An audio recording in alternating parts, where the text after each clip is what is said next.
सोमवार की जब अष्टमी पड़ती है तब भगवान शिव का पार्वती से मिलन होता है, नारायण का लक्ष्मी से मिलन होता है, राधा का कृष्ण से मिलन होता है और सीता जी का राम जी से मिलन होता है। आज ये वो सोमवार की अष्टमी, ये कोई सहज नहीं है, ये तो योग है और ठाकुर जी की बड़ी कृपा हुई है, भोलेनाथ जी की बड़ी करुणा हुई है जो आज आप और हम सब बैठकर कथा का रसतत्व ग्रहण कर रहे हैं। एक मन में भाव उत्पन्न कर कर, एक ललकता उत्पन्न कर कर भगवान को पाने का एक प्रयास करें। एक बड़ा सुंदर चरित्र आता है, भगवान शंकर ने एक बार सुरेश्वर रूप लिया, इंद्र का रूप धारण कर। एक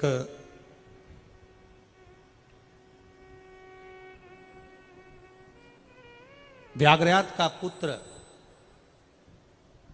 जिसका नाम था उपमन्यु, जिसके घर में कोई भोजन का सुख नहीं था, जिसके घर में बहुत सारी प्रसन्नता या बहुत सारा आनंद या बहुत सारा सुख उसके घर में नहीं था।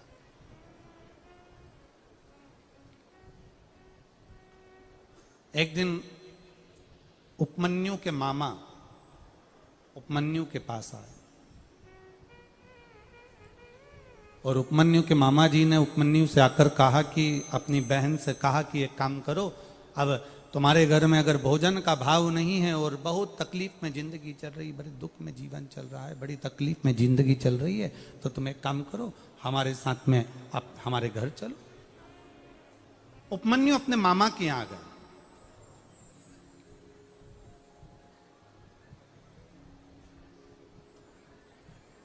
अब शिव महापुराण की कथा कहती है, स्वयं खा लेना सुकृति है, छुड़ाकर खा लेना विकृति है और बांट कर खाना ये मेरे भारत देश की संस्कृति है।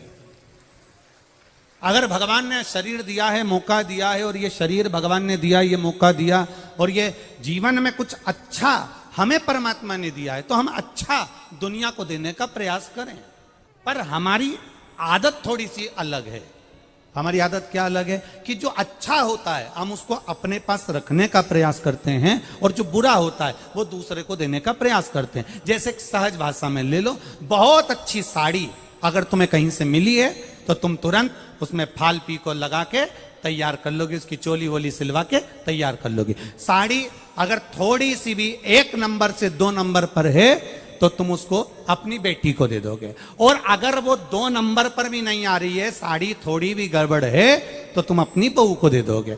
और अगर और भी ज्यादा गड़बड़ है, ना बहू के काम की, ना फिर वो बेटी के काम की, और ना फिर वो तुम्हारे काम की, तो तुम उसको पैकिंग कर कर भागवत जी पे चढ़ा दोगे।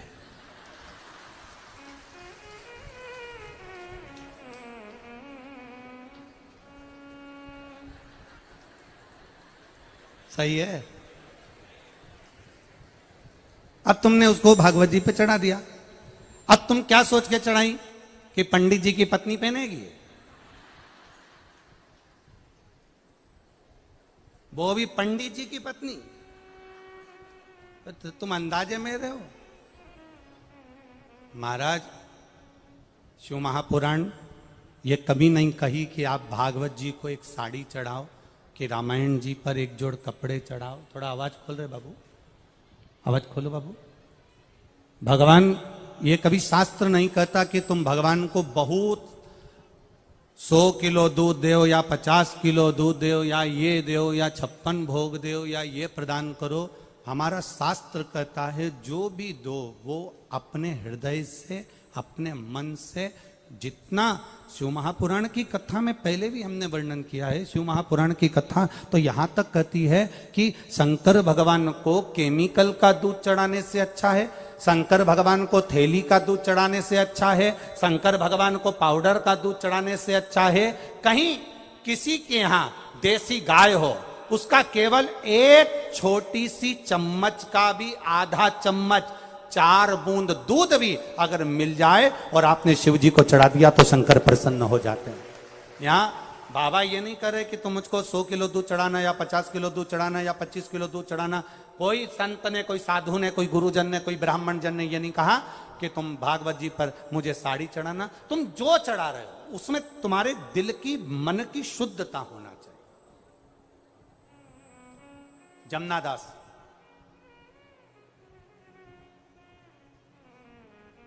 दो 252 वैष्णव की वार्ता में एक संवाद आता है जमनादास जी का। जमनादास जी ठाकुर जी का परम भगत, श्री जी बाबा के परम भगत जा रहे थे और जमनादास जी जाते जाते उन्होंने एक कमल की फूल की टोकनी में बड़ा सुंदर एक कमल देख लिया और उन्होंने कहा, ए फूल वाले, ये फूल हमको दे दो। कितने का है? फूल वाले ने कहा, ये 5 आने का है, 5 रुपए का। अपन अपनी भाषा में लो, 5 रुपए का। 5 रुपए का? हाँ, ये फूल हमको दे दो, सरकार ले लो। इतने में जमनादास जी फूल ले रहे थे। नगर का सेठ यवन राज निकल कर जा रहा था। यमन राज जब निकल कर जा रहे थे तो उन्होंने उस फूल को देखा, कितना सुंदर फूल है। जमनादास जी फूल ले रहे हैं ठाकुर जी के चरणों में चढ़ाने के लिए। जमनादास जी फूल ले रहे हैं श्री जी बाबा के चरणों का श्रृंगार करने के लिए। यमन राज ने फूल देखा और फूल लेने का विचार करा, कितना सुंदर फूल है, मैं जा रहा हूं वेश्या के घर, अगर वेश्या के जूड़े में ये फूल लगेगा तो वेश्या खुश हो जाएगी। यमन राज ने फूल वाले को रोका, तुम्हारे हाथ में जो फूल है तुम ये जमनादास को दे रहे हो, ये फूल कितने का है? अब फूल वाले ने सोचा कि सेठ जी आया है फूल लेने के लिए तो फूल की कीमत तो बढ़ेगी। आप प्रैक्टिकल करके देखना, पैदल सब्जी लेने जाना, भिंडी 10 रुपए किलो मिल जाएगी। साइकिल से जाना 11 रुपए किलो, मोटरसाइकिल से जाना 15 रुपए किलो, 4 व्हीलर से सब्जी वाले के सामने नीचे उतरना, बढ़िया डेंटिंग मेंटिंग करके और फिर सब्जी वाले से पूछना भिंडी क्या रुपए किलो है, तो 20 रुपए किलो हो जाएगी। बोलो सही है कि गलत है? ये तुम्हारी गाड़ी की कीमत बढ़ी है, ये तुम्हारी गाड़ी की कीमत बढ़ी है। अब वो जो फूल था, फूल वाले ने कह दिया ये फूल 10 रुपए का। 10 रुपए का? हाँ। यमन राज ने कहा लाओ ये फूल हमें दो। जमनादास जी ने हाथ जोड़कर कहा, देखो फूल वाले भैया, माली दादा, ये फूल तो मैंने हृदय से ठाकुर जी को दे दिया है, अब ये फूल आप मुझे दे दो। इतने में फूल वाले से यमन राज कहते हैं कुछ भी हो जाए ये फूल मुझे दे दो। जमनादास जी ने कहा फूल की कीमत 10 रुपए, मैं देने को तैयार हूं, फूल ठाकुर जी के चरणों में जाए। यमन राज ने कहा फूल की कीमत 20 रुपए देता हूं, इस फूल को मैं वेश्या के जूड़े में जड़ूंगा। 20 रुपए का फूल हो गया, माली प्रसन्न हो गया। 5 रुपए का फूल 20 रुपए का हो गया। जमनादास जी ने कहा मैं 40 रुपए दे दूंगा, फूल मेरे ठाकुर जी के लिए दो। यमन राज ने कहा अरे जमनादास, अपनी हैसियत देखकर बात करो, तुम्हारे घर में खाने के लाले पड़ते हैं और तुम फूल की कीमत 40 रुपए लगा रहे हो। जमनादास जी ने कहा सरकार, ये कीमत फूल की नहीं है, कीमत मेरे श्री जी बाबा के चरणों की है, ये कीमत कोई सहज नहीं है हमारा। यमन राज ने कहा फूल की कीमत 80 रुपया। जमनादास जी ने फूल की कीमत लगा दी 100 रुपया। यमन राज ने फूल की कीमत लगा दी 200 रुपया। जमनादास जी ने फूल की कीमत लगा दी 400 रुपया। लगाते लगाते फूल की कीमत पहुंच गई, जमनादास ने लगा दी 50,000 रुपए। यमन राज ने मन में विचार करा, यदि 1 लाख रुपए का एक फूल खरीद कर एक वेश्या को दूंगा तो 1 लाख में 10 वेश्या मेरे घर पर आ जाएगी, क्यों फालतू का पैसा बर्बाद करूं। 50,000 रुपए फूल के लगाए। जमनादास जी के पास धन नहीं था, बहन के घर गए, जीजी मेरे पास में धन नहीं, फूल मेरे ठाकुर के चरणों को देना है, कुछ कृपा कर दे। तब बहन ने कहा भैया ये पूरी जायदाद तेरी है, मैं अब भी खड़े दम बेच देती हूँ। पूरी जायदाद बेचकर 50,000 रुपए जमनादास जी को दिए। जमनादास जी ने वो फूल खरीदा, ठाकुर जी के चरणों में ले जाकर रखा। जैसे ही श्री जी बाबा के चरणों में ले जाकर रखा, ठाकुर जी का मुकुट जमीन पर गिर गया। जमीन पर जैसे ही मुकुट जमीन पर गिरा, जमनादास जी की आंखों में जल भर गए और जमनादास जी रोते हुए ठाकुर जी से पूछने लगे, श्री जी बाबा, ओ ठाकुर, क्या मेरा फूल पसंद नहीं आया? ठाकुर जी कहते हैं जमनादास, इस फूल के आगे ये हीरे का मुकुट हल्का लग रहा था, इसलिए फेंक दिया है, इसलिए फेंक दिया।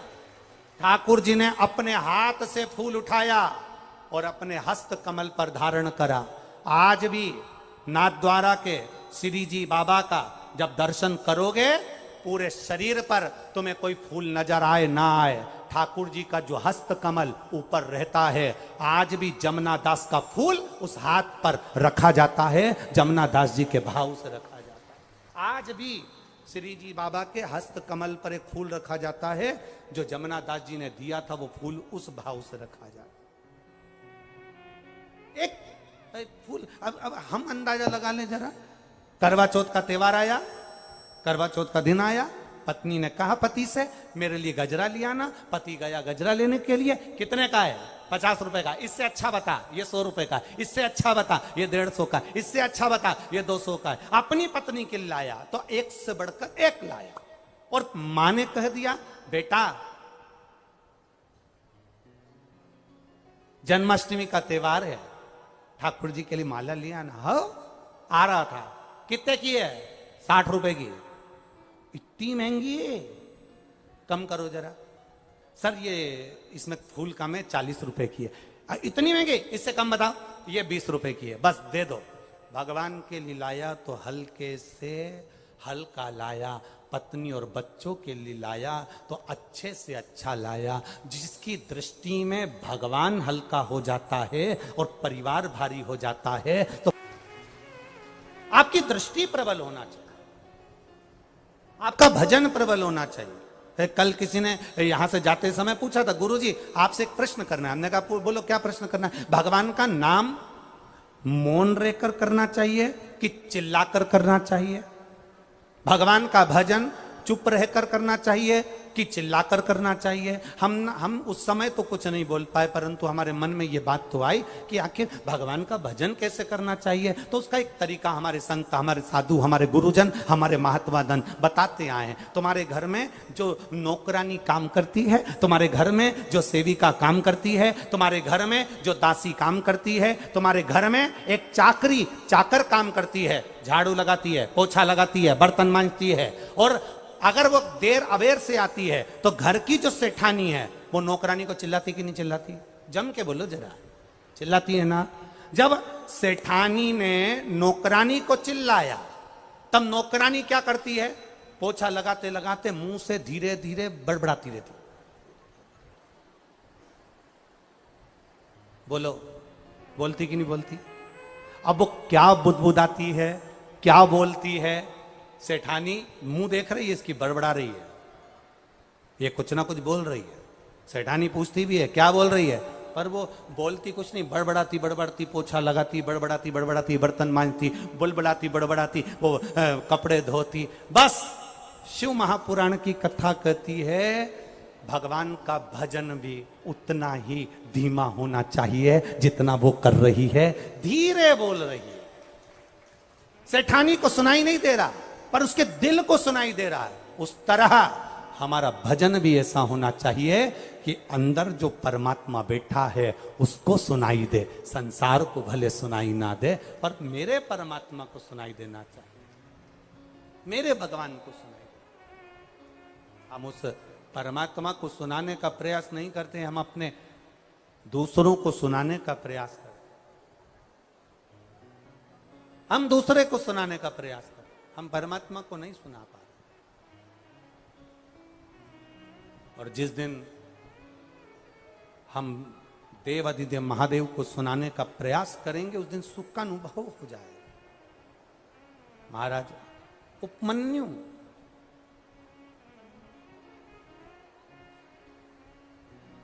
मामा जी के यहां रह रहा है, मामा मामी सब आराम की जिंदगी जी रहे हैं। और एक दिन उपमन्यु ने अपने मामा से कह दिया, मामा जी एक बात अपने भीतर उतार कर रखना, यदि पड़ोसी के बच्चे भी आपके बच्चे के साथ खेल रहे हैं, पड़ोसी के बच्चे भी आपके बच्चों के साथ रह रहे हैं, और आप अपने बच्चों को कुछ दे रहे हैं, तो पड़ोसी के बच्चे को भी जो अपने बच्चों को दे रहे हो वैसा कि वैसा ही पड़ोसी के बच्चे को भी देने का प्रयास करिए, वैसा कि वैसा ही उनको भी देने का प्रयास करिए। अब उपमन्यु को एक दिन उपमन्यु ने अपने मामा जी से कहा, मामा जी मुझे बहुत आप कृपा करो और मामा मुझे थोड़ा सा दूध दे दीजिए पीने के लिए, मात्र थोड़ा सा दूध दे दीजिए जिससे मैं पी लूं, थोड़ा सा।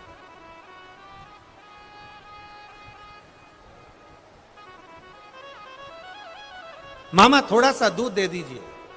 बार बार उपमन्यु दूध मांग रहा है, बार बार मांग रहा है। अब इतने में उपमन्यु की मां उपमन्यु को देखी कि ये दूध मांग रहा है पर इसको मामा मामी दूध नहीं दे पा रहे हैं, तो मां ने अपने बेटे से कहा कि देख, संसार के लोगों से अगर आस लगाकर बैठेगा ना, छोटा सा उपमन्यु, मात्र 5 वर्ष की उसकी आयु है, और 5 वर्ष के बालक को अगर शास्त्र कहता है हम हमारे घर के बच्चों को जैसा ज्ञान देते हैं वैसा ज्ञान वो बच्चा ग्रहण जरूर करता है। फिर निवेदन है, जिस गांव में पानी की कमी होती है वहां की फसल बिगड़ जाती है, और जिस घर में संस्कारों की कमी होती है वहां की नस्ल बिगड़ जाती है। शिव कथा कह रही है, शिव महापुराण का संवाद कर रहा है, शंकर भगवान की कथा कर रही है। उपमन्यु अपने मामा मामी से दूध मांग रहा है, अपने मामा मामी से दूध मांगने का प्रयास कर रहा है, और माँ उसको समझा रही है। माँ कह रही है कि तुम संसार के लोगों से अगर आस लगा कर रखोगे, संसार के लोगों से अगर आस लगाओगे, संसार के लोगों से आस जोड़कर चलोगे तो जिंदगी भर रोना पड़ सकता है।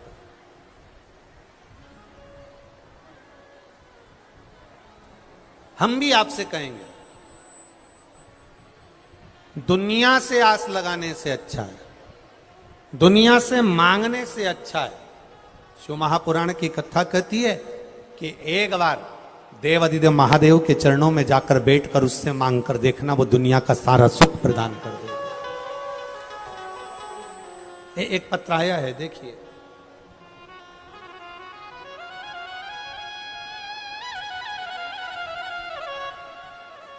मुन्नी वैष्णव, पत्नी अशोक कुमार वैष्णव, गांव निम्बी, जोधावट की तट, जोधावट,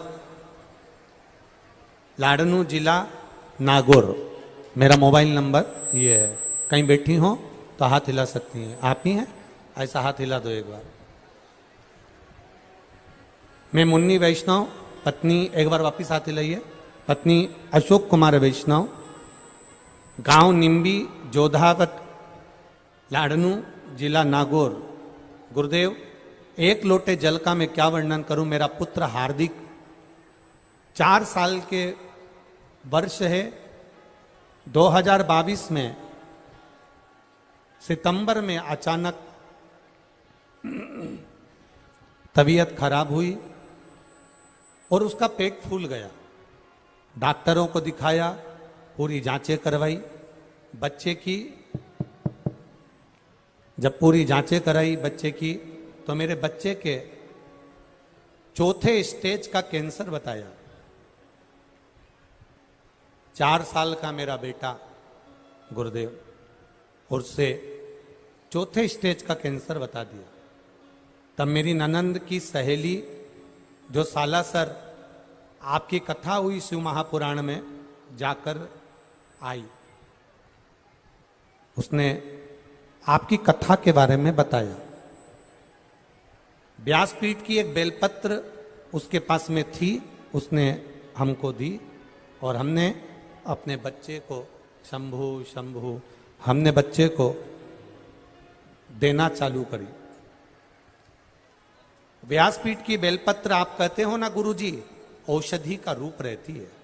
वो हमारे बच्चे को हमने दिया और उसकी जो कैंसर की दवाई थी उसको कुंदकेश्वर महादेव के नाम से, कुंदकेश्वर महादेव के नाम से उसको खिलाना प्रारंभ करो। शिव जी को 1 लोटा जल चढ़ाते, बेलपत्री उठाकर लाते, उसको देते। महादेव की कृपा का मैं क्या वर्णन करूं गुरुदेव। दिसंबर 2022 में जब हमने वापिस सितंबर की जो जांच थी, जो 4थे स्टेज का कैंसर था, दिसंबर 2022 में बच्चे की फिर जांच करवाई तो बाबा की कृपा से बच्चे का कैंसर नॉर्मल आया और रिपोर्ट पूरी नॉर्मल आई। बच्चा है के साथ में, लिया उसको, लिया लिया।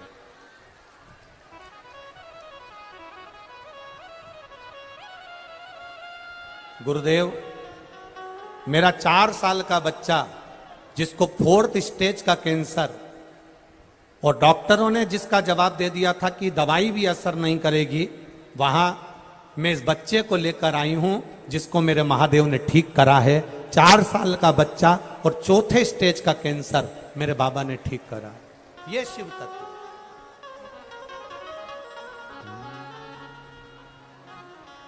खाली ना जाता कोई दर से तुम्हारे, खाली ना जाता कोई दर से तुम्हारे, मैं भी खड़ा हूँ नन्ही बाहें पसारे, अपने हृदय से लगा लो, लगा लो, गिरा जा रहा हूँ, उठा लो, उठा लो, भोले अपने दर से अब तो न टालो, गिरी जा रही हो, उठा लो, उठा लो। मेरा 4 साल का लड़का जिसको 4थे स्टेज का कैंसर हुआ और मेरे बाबा ने इसको बचा लिया, मैं बाबा को यहां प्रणाम करने, प्रणाम, बाबा को प्रणाम करो, सिर झुकाओ पर, जाओ।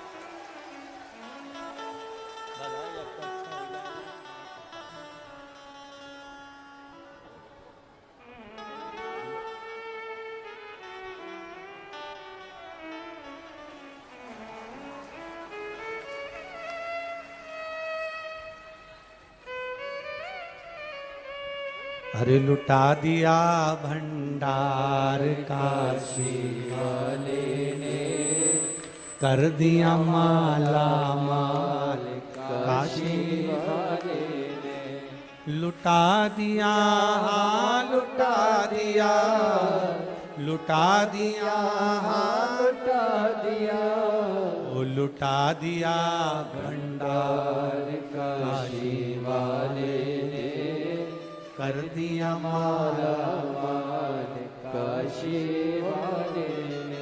वो देता है जिसने दिल से मांगा, जिसने निवेदन करा, जिसने उसकी चाकरी कर ली, जिसने उसके चरणों का स्मरण कर लिया, जिसने उसको नमन कर लिया, देता है। इन्होंने पत्र में लिखा कि डॉक्टर ने 4th स्टेज का कैंसर और वो भी कह दिया था कोई भरोसा नहीं है। गुरुजी, सारी रिपोर्ट बाबा ने बदल दी और बाबा की कृपा से बाबा ने ठीक कर दिया। ये शिव तत्व, योग घड़ी, शंभु, त्रिकालदर्शी, कैलाशी, अविनाशी, ये कृपा। अब क्यों ना सुने बच्चे, हम आपसे भी निवेदन करेंगे, आपसे प्रार्थना करेंगे, हम आपसे निवेदन करेंगे, प्रार्थना करेंगे, घर का एक एक बच्चा घर का एक एक व्यक्ति शंकर के मंदिर जाना प्रारंभ करे, शिव को प्रणाम करना प्रारंभ करे, शिव को दंडवत करना प्रारंभ करे। जब हम शिवालय के अंदर प्रवेश करते हैं, ऊपर बैठे हुए रुद्रगण, भगवान शंकर के गण हमारे भीतर के पाप को, हमारे भीतर के कष्ट को, हमारे भीतर की तकलीफ को भगवान के गण खींच लेते हैं। हम बाबा के पास जाएं तो ये हम दिन तिथि पल क्या देखें, हम तो ये देखें कि बाबा हमारी कब सुन ले। उपमन्यु ने 5 वर्ष का बैठा है, उपमन्यु 5 वर्ष का रो रहा है, मुझे 1 गिलास दूध चाहिए। उपमन्यु रो रहा है, 1 गिलास मुझे दूध चाहिए, मुझे भूख लगी है। मां, क्या मुझे दूध नहीं मिलेगा? रो रहा है। प्रेशर खोलो, प्रेशर। उपमन्यु रो रहा है, क्या मां मुझे 1 गिलास दूध नहीं मिलेगा? बस ठीक है, आप मुझे 1 गिलास दूध दे दो। मां समझा रही अपने बेटे को, मां समझा रही अपने पुत्र को, किसी दूसरे के आश्रित मत रहना, किसी दूसरे के भरोसे मत रहना। अगर आश्रित रहना, भरोसा रखना, तो मेरे बाबा का भरोसा रखना। आप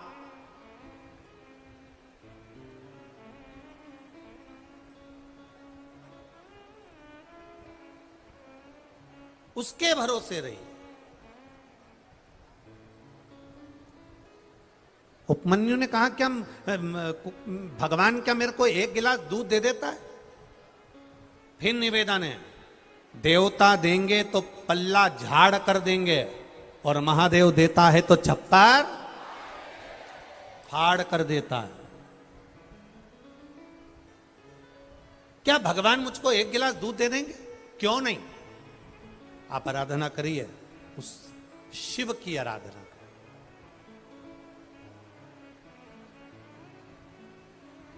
ये जो अभी कथा के बीच में माला पिन्हाने के लिए आए, ये फिरोजाबाद से आते हैं। हर कथा में फिरोजाबाद से 3 माला लेकर आते हैं। पहली बार जब कुबेरेश्वर धाम आए थे कथा में, तब हालत कुछ थे, तो बाबा से कह कर गया था, बाबा अगर तूने मेरी पुकार सुन ली और भंडार भर दिया, कोई कथा खाली नहीं जाएगी, हर कथा में तेरी माला फिरोजाबाद से जाएगी। ये शिव है। और यहां कितने बैठे हैं, ना जाने कितने लोग बैठे हैं, जिनके भीतर एक विश्वास, एक श्रद्धा, एक भरोसा, एक दृढ़ता शंकर के प्रति है, भाव जिनका जागृत है शिव के एक अड़भंग भाव के लिए, सेवा के प्रति।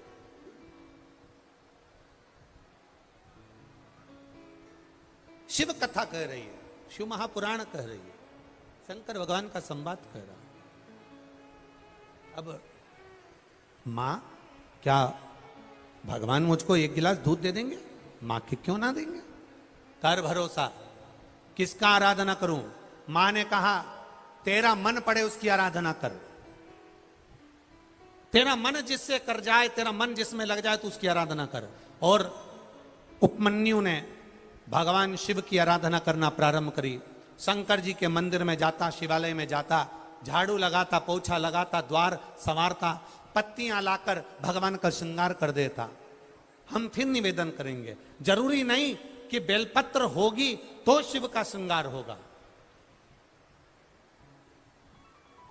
जरूरी नहीं कि धतूरा होगा तो शिव का श्रृंगार होगा, जरूरी नहीं कि शमी पत्र होगा तो शिव का श्रृंगार होगा। शिव महापुराण की कथा तो यहां तक कहती है, मंदिर जाते समय वहीं पर जो फूल पत्ती रखे हों शिव जी पे चढ़े हुए, उसी को बाबा का सुंदर श्रृंगार कर सकते हो। नहीं हो तो जाते जाते 5 वृक्ष की, कोई भी 5 वृक्ष की पत्तियों से भी बाबा का श्रृंगार करोगे तो बाबा स्वीकार कर लेगा। कोई भी वृक्ष की पत्ती।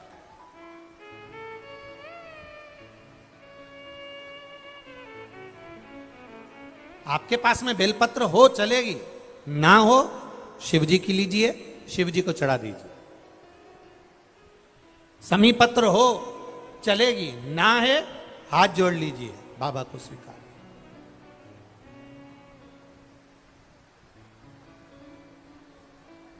भीतर से शिव को प्रकट करिए, अपने भीतर एक आनंद का जो शिव है, हमारे भीतर एक आनंदेश्वर महादेव जो विराज रहे हैं, हमारे भीतर एक शंकर का एक स्वरूप आनंद कंद परमात्मा का एक भाव आनंदेश्वर महादेव जो विराज रहे हैं, उस आनंद से हम परमात्मा को प्रकट करें। शिव कथा कर रही है, भगवान शंकर का संवाद कर रहा है, शिव महापुराण कर रही है। उपमन्यु ने भगवान शिव की आराधना करना प्रारंभ करी। 5 वर्ष की अवस्था थी उपमन्यु की और शंकर की आराधना में लग गया। ऐसी आराधना भोलेनाथ जी की करी कि भोलेनाथ खुद इंद्र का रूप लेकर उपमन्यु के पास आ गए। सुरेश्वर रूप, इंद्र का रूप लेकर।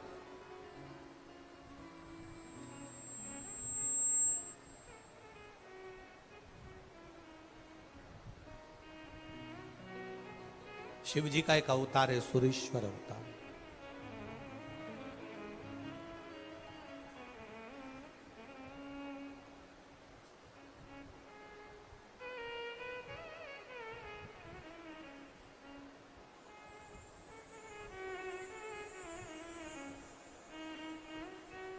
और जब शिव का एक अवतार सुरेश्वर अवतार जब रूप धारण करा, सुरेश्वर रूप जब शिव जी धारण करे, तब इंद्र का रूप धारण कर कर भगवान शंकर ने उपमन्यु से जाकर कहा, उपमन्यु से जाकर बोले, हे उपमन्यु, कहां देवादिदेव महादेव की भक्ति में लगा हुआ है, कहां शिव की उपासना में लगा हुआ है। शंकर भगवान तो खुद कैलाश पर निवास करते हैं, शिव जी तो खुद कैलाश पर रहते हैं, उनकी कहां भक्ति में तू लगा हुआ है। छोड़ उनकी भक्ति। उपमन्यु, भगवान शिव इंद्र का सुरेश्वर रूप धारण कर कर कहते हैं, अगर तुझे भक्ति करना ही है ना उपमन्यु, तो एक काम कर, मेरी स्वयं की इंद्र की भक्ति कर। अगर तू इंद्र की भक्ति करेगा तो तेरा सब कार्य सफल हो जाएगा। उपमन्यु सुनता रहा, सुनता रहा, सुनता रहा, पर बोला कुछ नहीं। आखिरी में उपमन्यु से भगवान शंकर जो इंद्र का सुरेश्वर रूप धारण कर कर आए थे, उन देवादिदेव महादेव ने सुरेश्वर रूप में, इंद्र के रूप में शंकर भगवान की निंदा करना प्रारंभ कर दी। खुद ने खुद की निंदा।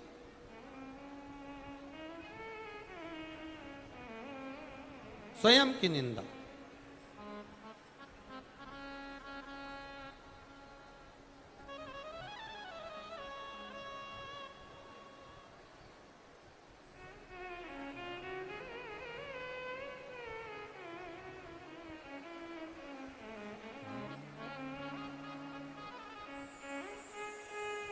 पार्वती तेरा भोला जगत में सबसे निराला है। पार्वती तेरा भोला जगत में सबसे निराला है। पार्वती तेरा भोला जगत में सबसे निराला है। गाइए आज सोमवार, सोमवार की अष्टमी, सबसे निराला है। वो सबसे निराला, सबसे निराला, सबसे निराला, सबसे निराला, ओ सबसे निराला, सबसे निराला, सबसे निराला, सबसे निराला। ओ पार्वती तेरा भोला जगत में सबसे निराला है। पार्वती तेरा भोला जगत में सबसे निराला है। बड़े आनंद के साथ, भाव के साथ।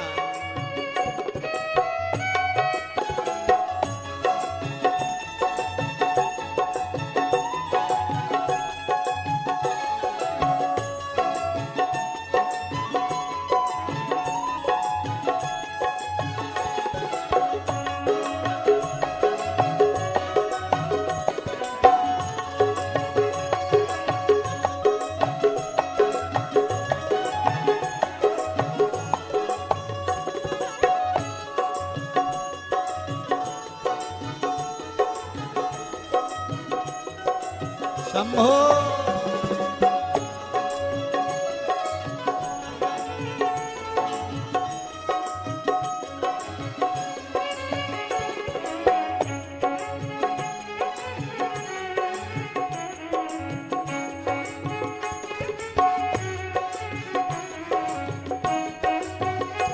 पीछे वाले भी।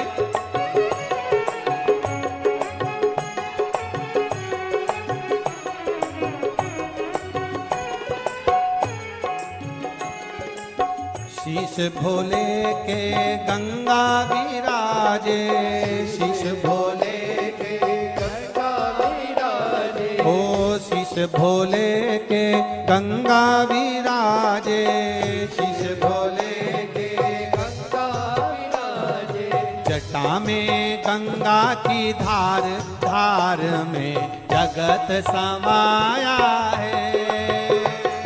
जटा में गंगा की धार, धार में जगत समाया है। पार्वती तेरा भोला जगत में सबसे निराला है। ओ पार्वती तेरा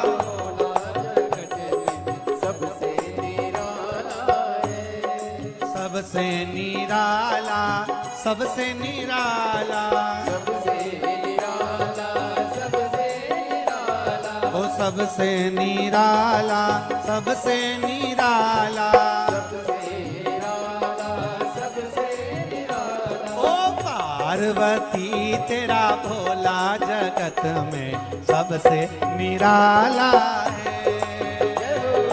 पार्वती तेरा भोला जगत में सबसे निराला है। जय हो।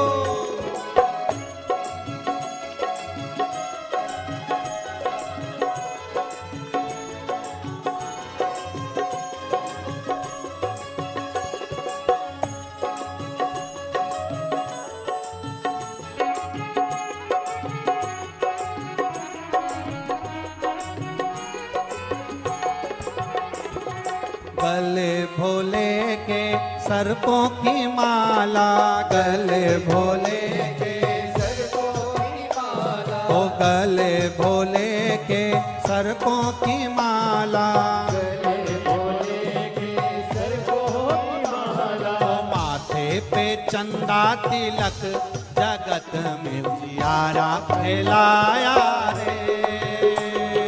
माथे पे चंदा तिलक जगत में उजियारा फैलाया रे। पार्वती तेरा भोला जगत में सबसे निराला रे। पार्वती तेरा भोला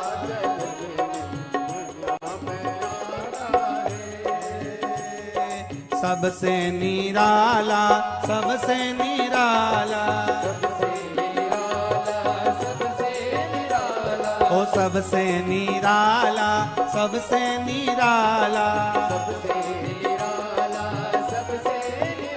अरे पार्वती तेरा भोला जगत में सबसे निराला रे।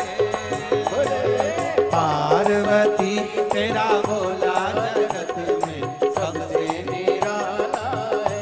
हरि पार्वती तेरा भोला जगत में सबसे निराला रे।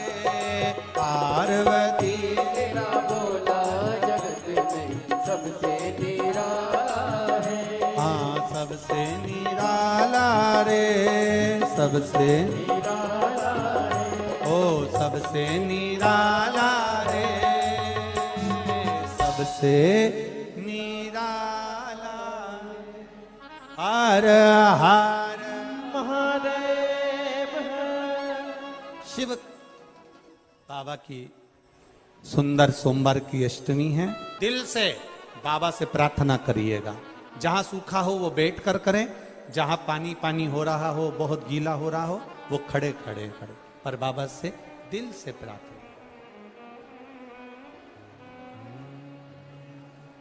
श्री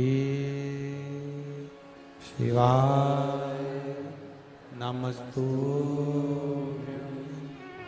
श्री शिवाय नमस्तु।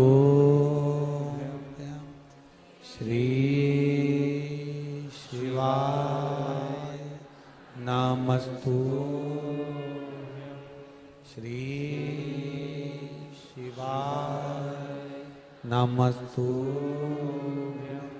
श्री शिवाय नमस्तु। भोला सब दुख काटो मारा, ओ भोला सब दुख काटो मारा। शिव शंकर जपूं तेरी माला, भोले बाबा जपूं तेरी माला।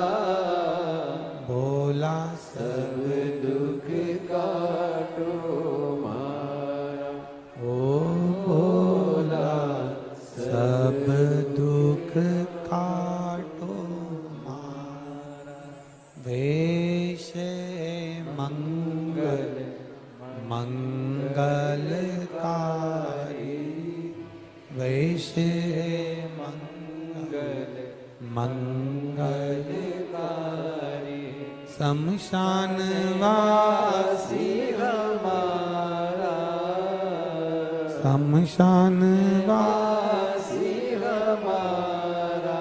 ओ भोला सब दुख काटो मारा, ओ भोला सब दुख काटो। शिव कथा कहती है, उपमन्यु ने शिव की आराधना करी, झाड़ू लगाया, पोछा लगाया, मंदिर में शंकर जी का श्रृंगार करा। जो बेटा बेटी, जो माताएं, जो पुरुष शंकर जी के मंदिर में जाकर शंकर जी का श्रृंगार करते हैं, कभी अपने भीतर अहंकार मत लाना कि मैं शिव जी के मंदिर में जाकर शंकर जी का श्रृंगार करती हूं, बल्कि खुश होना कि इतनी बड़ी कॉलोनी में, इतने बड़े मोहल्ले में, इतने बड़े गांव में शंकर जी ने उनकी सेवा के लिए मुझे चुन कर रखा। ये प्रसन्नता है।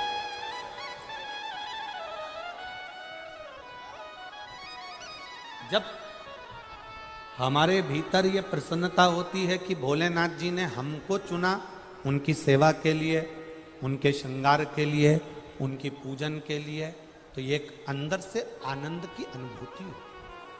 उपमन्यु सेवा में लगे रहे।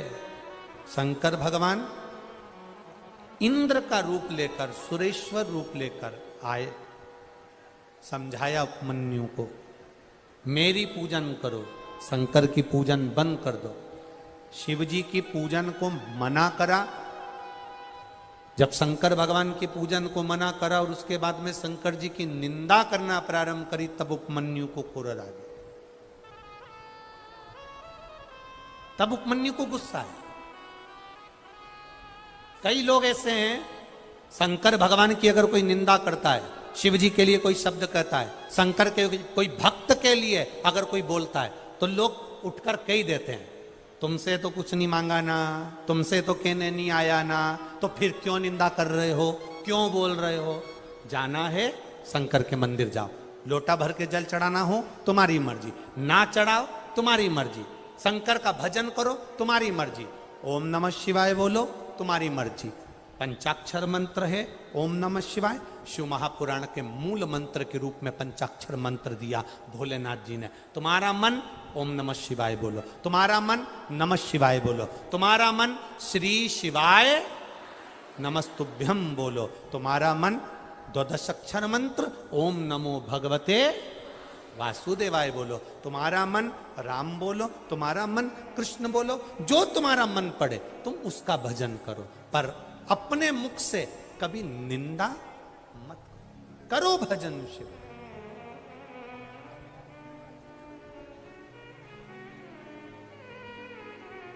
एक बेटी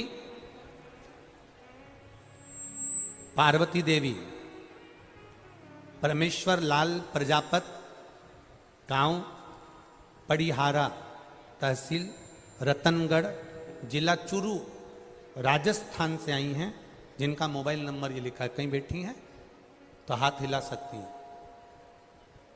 कहीं हो तो अपना, अच्छा ठीक है दिख गए, ऐसे हिला दो एक बार, हाँ ऐसे हिलाओ एक बार, वापिस हिलाइए, ठीक है ठीक। चैनल वाले दिखा ले बास को, उनको एक बार वापिस हाथ हिलाइए। पार्वती देवी परमेश्वर लाल प्रजापत, गांव पड़ीहारा, तहसील रतनगढ़, जिला चूरू, राजस्थान से हैं। गुरुजी आज तीसरे पत्र लिख रही हूं, हमारे पत्र का नंबर ही नहीं आता। मैं 2-3 सालों से शिव महापुराण की कथा सुन रही हूं। मेरी पुत्री 3 साल से सरकारी नौकरी की तैयारी कर रही थी, लेकिन सिलेक्शन नहीं हो रहा था। मैं रोज मंदिर जाती हूं और मेरी पुत्री के लिए भी विनती करती हूं। मैंने उसके लिए पशुपति व्रत भी करा। कुछ दिन बाद एसएससी परीक्षा का परिणाम आना था। मेरी बेटी ने उसकी एग्जाम की तैयारी करी। मैंने मेरी बेटी से कहा, शंकर भगवान पर एक बेलपत्र शहद का प्रयोग करो, जल चढ़ाओ, धतूरा चढ़ाओ, शिव जी को अर्पित करो। और फिर मेरी बेटी ने उस एसएससी परीक्षा की तैयारी करी, खूब मेहनत करी, और बाबा के भरोसे रहकर मेरी बेटी मुझसे बोली भी, माँ बेलपत्र पर शहद लगाकर जाने से क्या होगा, पढ़ाई तो करना है ना। मैंने अपनी बेटी से कहा कि गुरुजी कहते हैं पढ़ो, दिल लगाकर पढ़ो, मेहनत करो, परिश्रम करो, पर आखिरी में शंकर भगवान पर भी भरोसा कर कर जाओ। मेरी बेटी एग्जाम देने के लिए गई और 15 अंक उस एग्जाम में अनिवार्य थे, पर मेरी बेटी का 14 अंक आया, 15 अंक नहीं आया। गुरुदेव, मेरी बेटी बहुत रोई, मेरे गले लगकर रोई और कहने लगी, आज के बाद मैं शंकर जी के मंदिर नहीं जाऊंगी, जल नहीं चढ़ाऊंगी। मैंने मेरी बेटी से कहा, कोई बात नहीं, अगली बार परीक्षा की तैयारी करो। मेरी पुत्री बोली, अगली बार क्यों? तुम तो कहती हो कि शंकर जी सब देते हैं।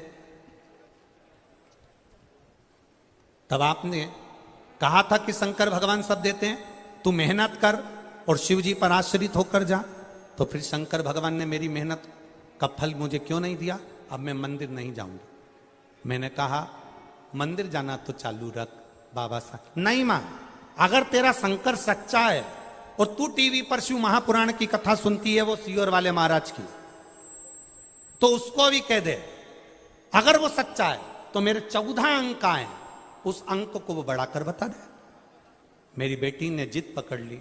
मैंने भी शंकर जी के मंदिर में जाकर बाबा से कहा, ना उस सीहोर वाले की शान जाने देना, ना हमारी आन जाने देना, कुछ तो कर दे। बाबा की ऐसी कृपा हुई, रिजल्ट सरकार ने फेल करा, दूसरी बार फिर रिजल्ट आया और मेरी बेटी का 6 अंक बढ़कर आया। और मेरी बेटी प्रशासनिक अधिकारी की पोस्ट पर है। मेरे पूरे चूरू क्षेत्र में इतनी बड़ी पोस्ट किसी लड़की की नहीं जो मेरी बेटी को भगवान ने दी है। मैं यहाँ प्रणाम करने के लिए, बधाई हो बहन जी आपको। बैठी है, हर हर नम, बैठी। ये शिव तत्व है।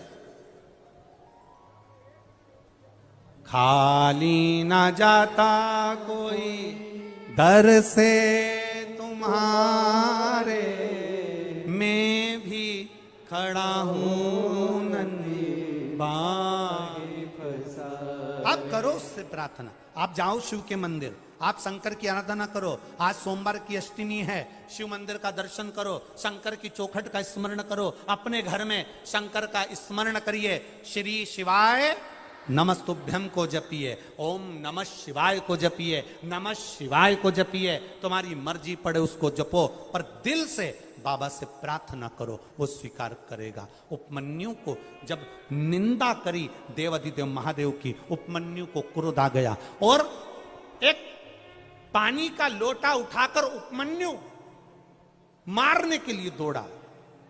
अब शंकर भगवान इंद्र का रूप लेकर इंद्र की बड़ाई कर रहे थे, गुस्सा आ गया, पानी का लोटा लेकर जो मारने दौड़े तो शंकर भगवान सामने प्रकट हो गए। उपमन्यु तू मेरा पुत्र है, मेरी निंदा नहीं सुन पाया उपमन्यु, और मेरी निंदा नहीं सुन पाया मतलब मैं तेरे हृदय में हूं और तू मेरे हृदय में है। उपमन्यु मेरा वर है तुझे, एक क्षीर सागर में नारायण रहते हैं और एक व्रत सागर में तेरा निवास होगा और पूरी दुनिया तुझे आनंद के साथ दर्शन कराएगी। ये सुख है, ये आनंद है। एक गिलास दूध का मांगा था और मेरे बाबा ने सागर भर कर दे दिया। जब भी देता है तो छप्पर फाड़ कर देता। ये शिव है, ये शिव तत्व है। क्योंकि पिता की बराबरी तुम कभी नहीं कर सकते, क्योंकि पिता पिता होता है। उसने अपना पूरा जीवन जो कमाया वो तेरी विद्या में लगाया, जो कमाया तेरी पढ़ाई में लगाया, जो कमाया तुझे अव्वल बनाने में लगा दिया। खुद दुकान पर भूखा रह रहकर शुगर की बीमारी कर ली। टिफिन आता था, नहीं खाता था। थोड़े दो ग्राहक और देख लेता हूं, दो ग्राहक और देख लेता हूं, थोड़ी देर से खाना खाऊंगा, थोड़ी देर से भोजन करूंगा, थोड़ी देर से रोटी खाऊंगा। दो ग्राहक के चक्कर में मेरे बेटे की फीस जमा करना है। बाहर पढ़ने गया है, मुंबई पढ़ने गया है, पूना पढ़ने गया है, जयपुर पढ़ने गया है, कोटा पढ़ने गया है, जोधपुर गया है, मेरे बेटे की फीस जमा करना है। वो दो ग्राहक ज्यादा के चक्कर में भूखा रहता रहता रहता रहता बीपी और शुगर की बीमारी कर ली। उस पिता की होड़ मत करना जिसने अपने शरीर का एक एक रक्त केवल तेरी जिंदगी बनाने में लगा दिया। उस पिता के ऊपर तो तुझे गौरव उत्पन्न होना चाहिए।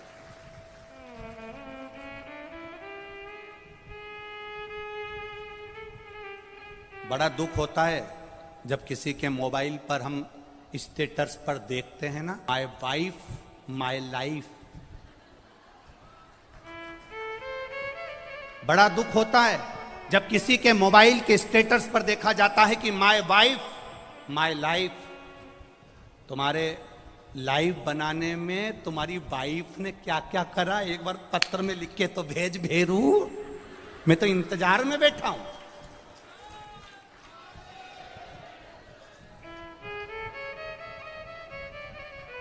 वाइफ तुम्हारी लाइफ नहीं बनाएगी, वाइफ तुम्हारे बच्चों की लाइफ बनाएगी, ये निश्चित है। वाइफ, हां, वाइफ किस जगह पर खड़ी होती है? वाइफ लाइफ कब होती है?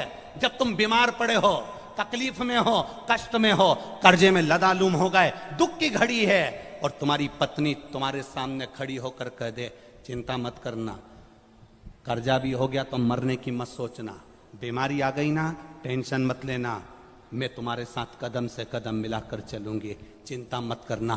तब लिखना माय वाइफ माय लाइफ है।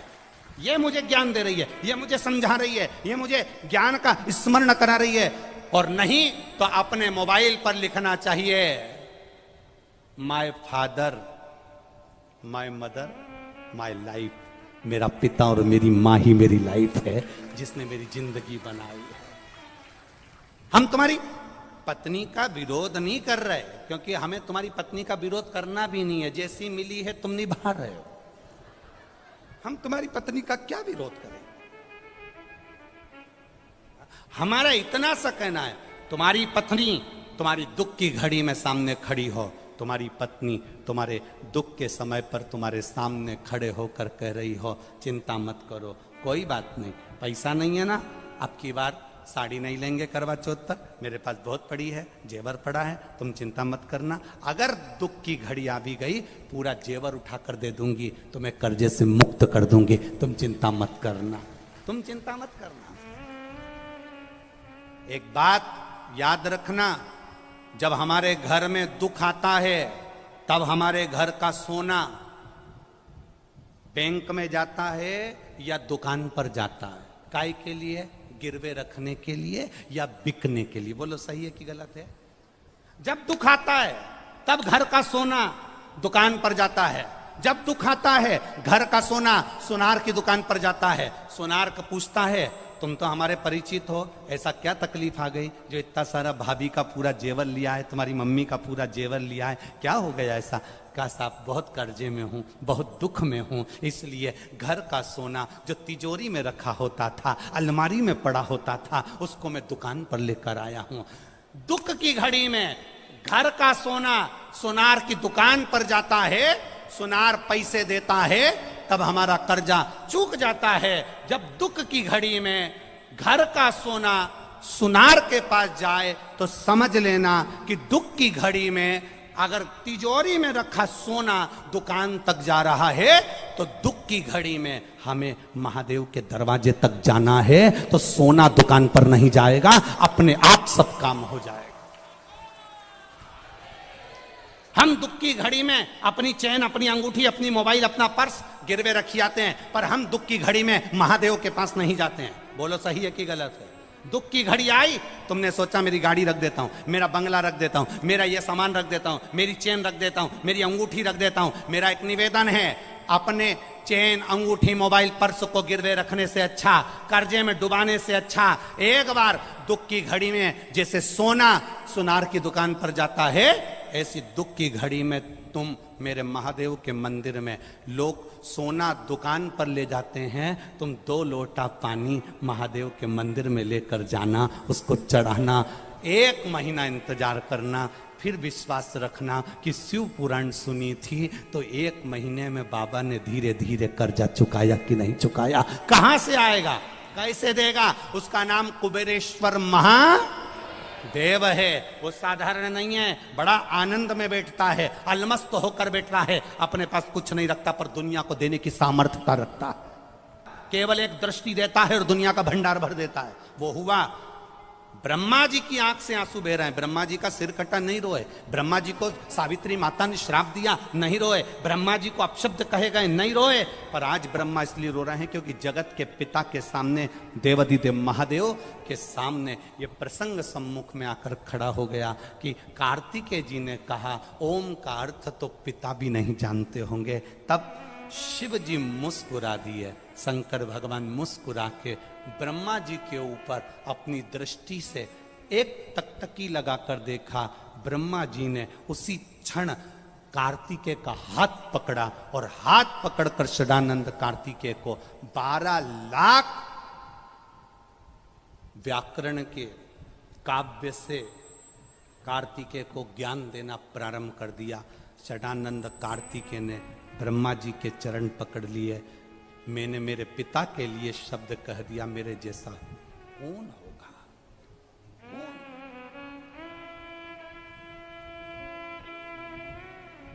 बेटा विद्वान, खूब विद्वान बनो, तुम कलेक्टर बनो, एसपी बनो, डीएसपी बनो, एसडीएम बनो, तुम डॉक्टर बनो, कमिश्नर बनो, सीए बनो, तुम्हारी मर्जी पड़े वो बनो, तुम जो बनना चाहते हो वो सब बनो। मेरा महादेव तुम्हें तुम्हारी ऊंचाई तक लेकर जाए, पर तुम्हारी ऊंचाई के चक्कर में तुम अपने माता पिता का अपमान मत कर देना, तुम अपने रिश्तेदारों का अपमान मत कर देना, तुम किसी को छोटा मत समझ लेना, तुम किसी को एक साधारण सा मत समझ लेना, तुम उसका आदर करना मत भूल जाना, क्योंकि पिता पिता होता है, उसकी जागीर दिल से होती है, दिल से। वो धन दे कि ना दे पर मन बहुत देता है।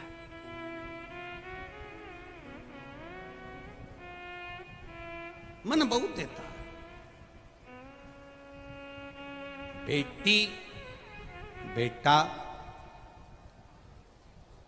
जब तक पिता है, जब तक माँ है, तब तक लोग कहते हैं मायका।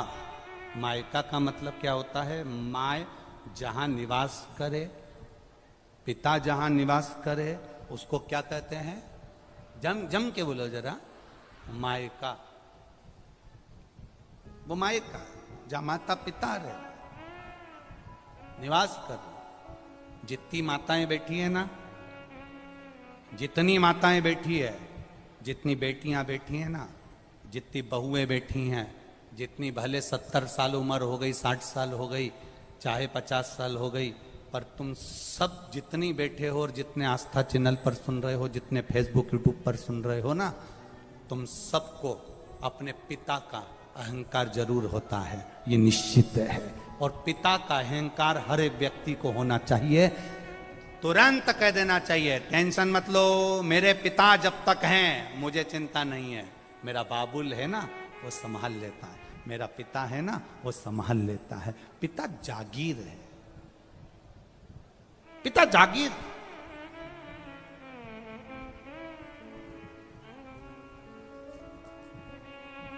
ब्रह्मा जी की आंख में आंसू थे, शिव जी ने दृष्टि कर दी। शंकर जब दृष्टि करता है तो फिर सब काम हो गया।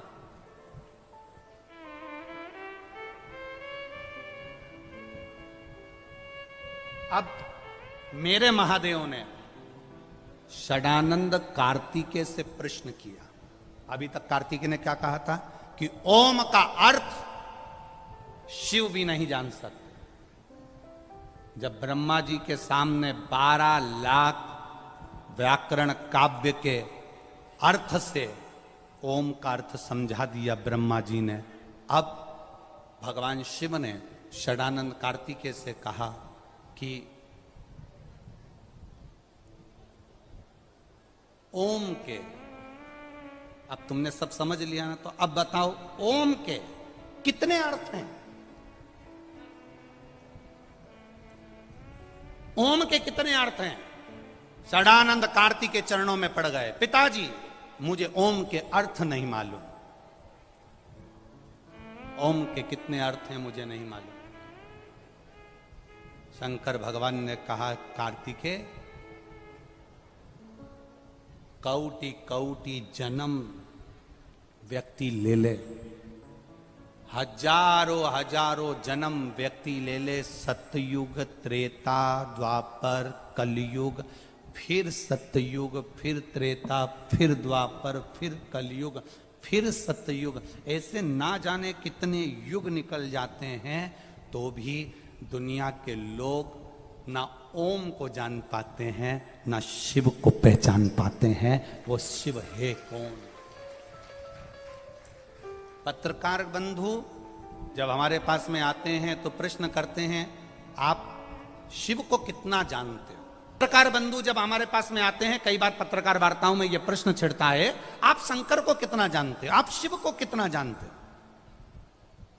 हमारा एक ही उसका उत्तर रहता है कि हम शिव को नहीं जानते, बिल्कुल नहीं जानते, क्योंकि ये शरीर मनुष्य का है, ये शंकर को कैसे जान सकता है? पर इतना जरूर जानते हैं, हम शंकर को नहीं जानते, पर शंकर अपने जीव को जरूर जानता होगा, बस इतना जरूर जानते।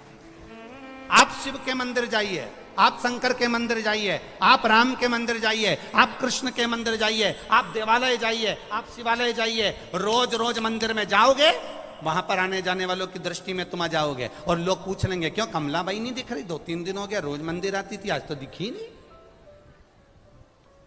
क्यों कमलाबाई नहीं दिख रही? रोज मंदिर आती थी, आजकल दिख नहीं रही। कमलाबाई नहीं दिख रही, रोज मंदिर आती थी, आजकल दिख नहीं रही। जितनी याद मंदिर आने वालों को कमलाबाई की आती है, उतनी याद मेरे महादेव को भी तेरी आती है कि आया क्यों नहीं, शिव गुण गाया क्यों नहीं, शंकर का स्मरण क्यों नहीं करा, भजन क्यों नहीं करा, कीर्तन क्यों नहीं करा, मंत्र स्मरण क्यों नहीं करा, ये जाप में डूबा क्यों नहीं है?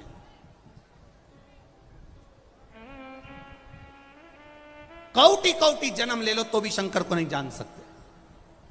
क्या जानोगे आप शंकर भगवान को? केवल इतना कि वो भांग पीता है, शंकर को इतना ही जानोगे कि नंदी पर बैठता है। शंकर को इतना जानोगे कि उसके गले में सांप है।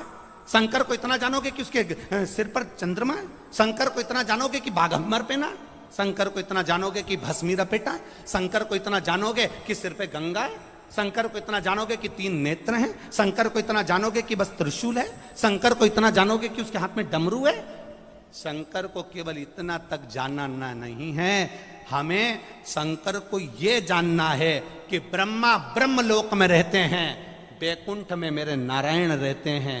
पृथ्वी का कार्यभार संभालने के लिए शंकर भगवान को छोड़ा गया। इसलिए छोड़ा गया कि संसार के मनुष्य जब दुखी होंगे, शिव के ये भूमि पर रहने वाला, पृथ्वी पर रहने वाला जब तकलीफ में होगा तो देवता भी पृथ्वी पर होना चाहिए।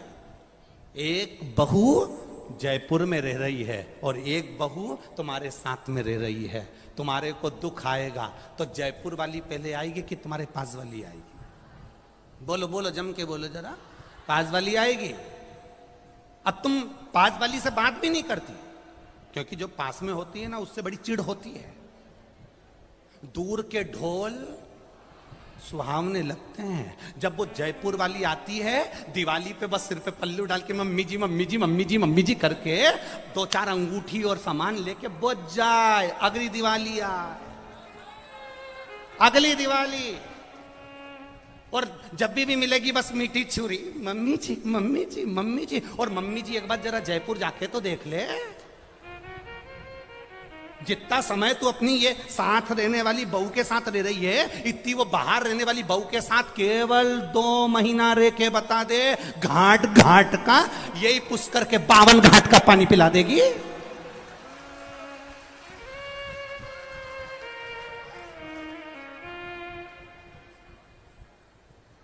रोज भेरू और भैरवी में लड़ाई होगी।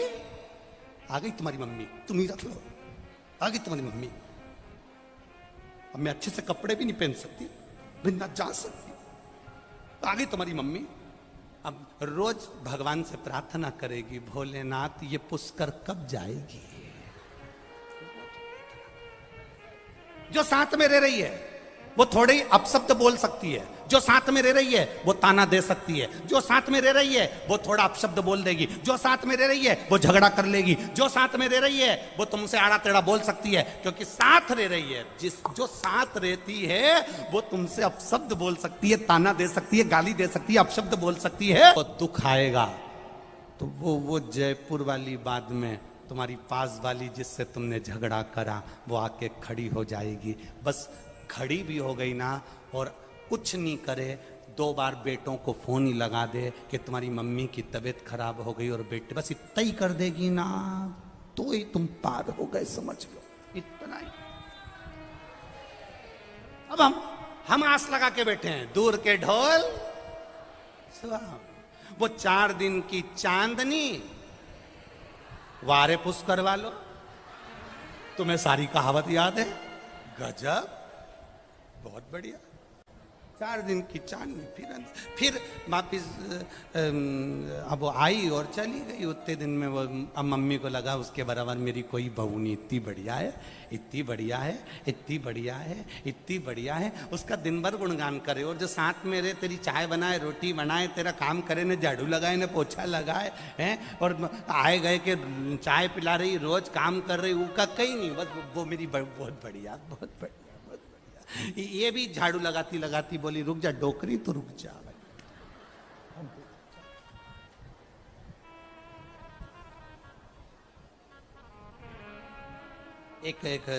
एक ससुर की 4 बहू, ससुरा मर गया, बहुएं धाड़ धाड़ के रोने लगी, खूब नई नई डिजाइन में रोई, खूब। जब कोई मरता है ना तो बहुएं बहुत अच्छे अच्छे डिजाइन में रोती हैं, इतना इतना पल्लू डाल के, आंख में आंसू भर के, अम्मा हमें छोड़ के चली गई, मेरे को भी ले जाती, मेरे को भी ले जाती। इतने में पति बाजू में कोनी मार के बोला, अम्मा क्या गाड़ी लेके गई? चुप, मेरे को भी ले जाती, मेरे को भी ले जाती, चुप। फिर इसने डिजाइन चेंज करी, अरे जो रोड पड़ता, अब जो रोई।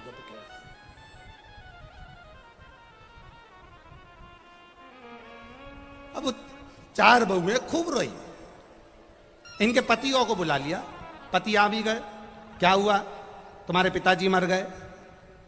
तो बेटों ने कहा अच्छा हुआ मर गए, तुम एक गिलास पानी नहीं देती थी, तुम भी तो यही चाहती थी कि पिताजी मर जाएं, फिर रो क्यों रही हो?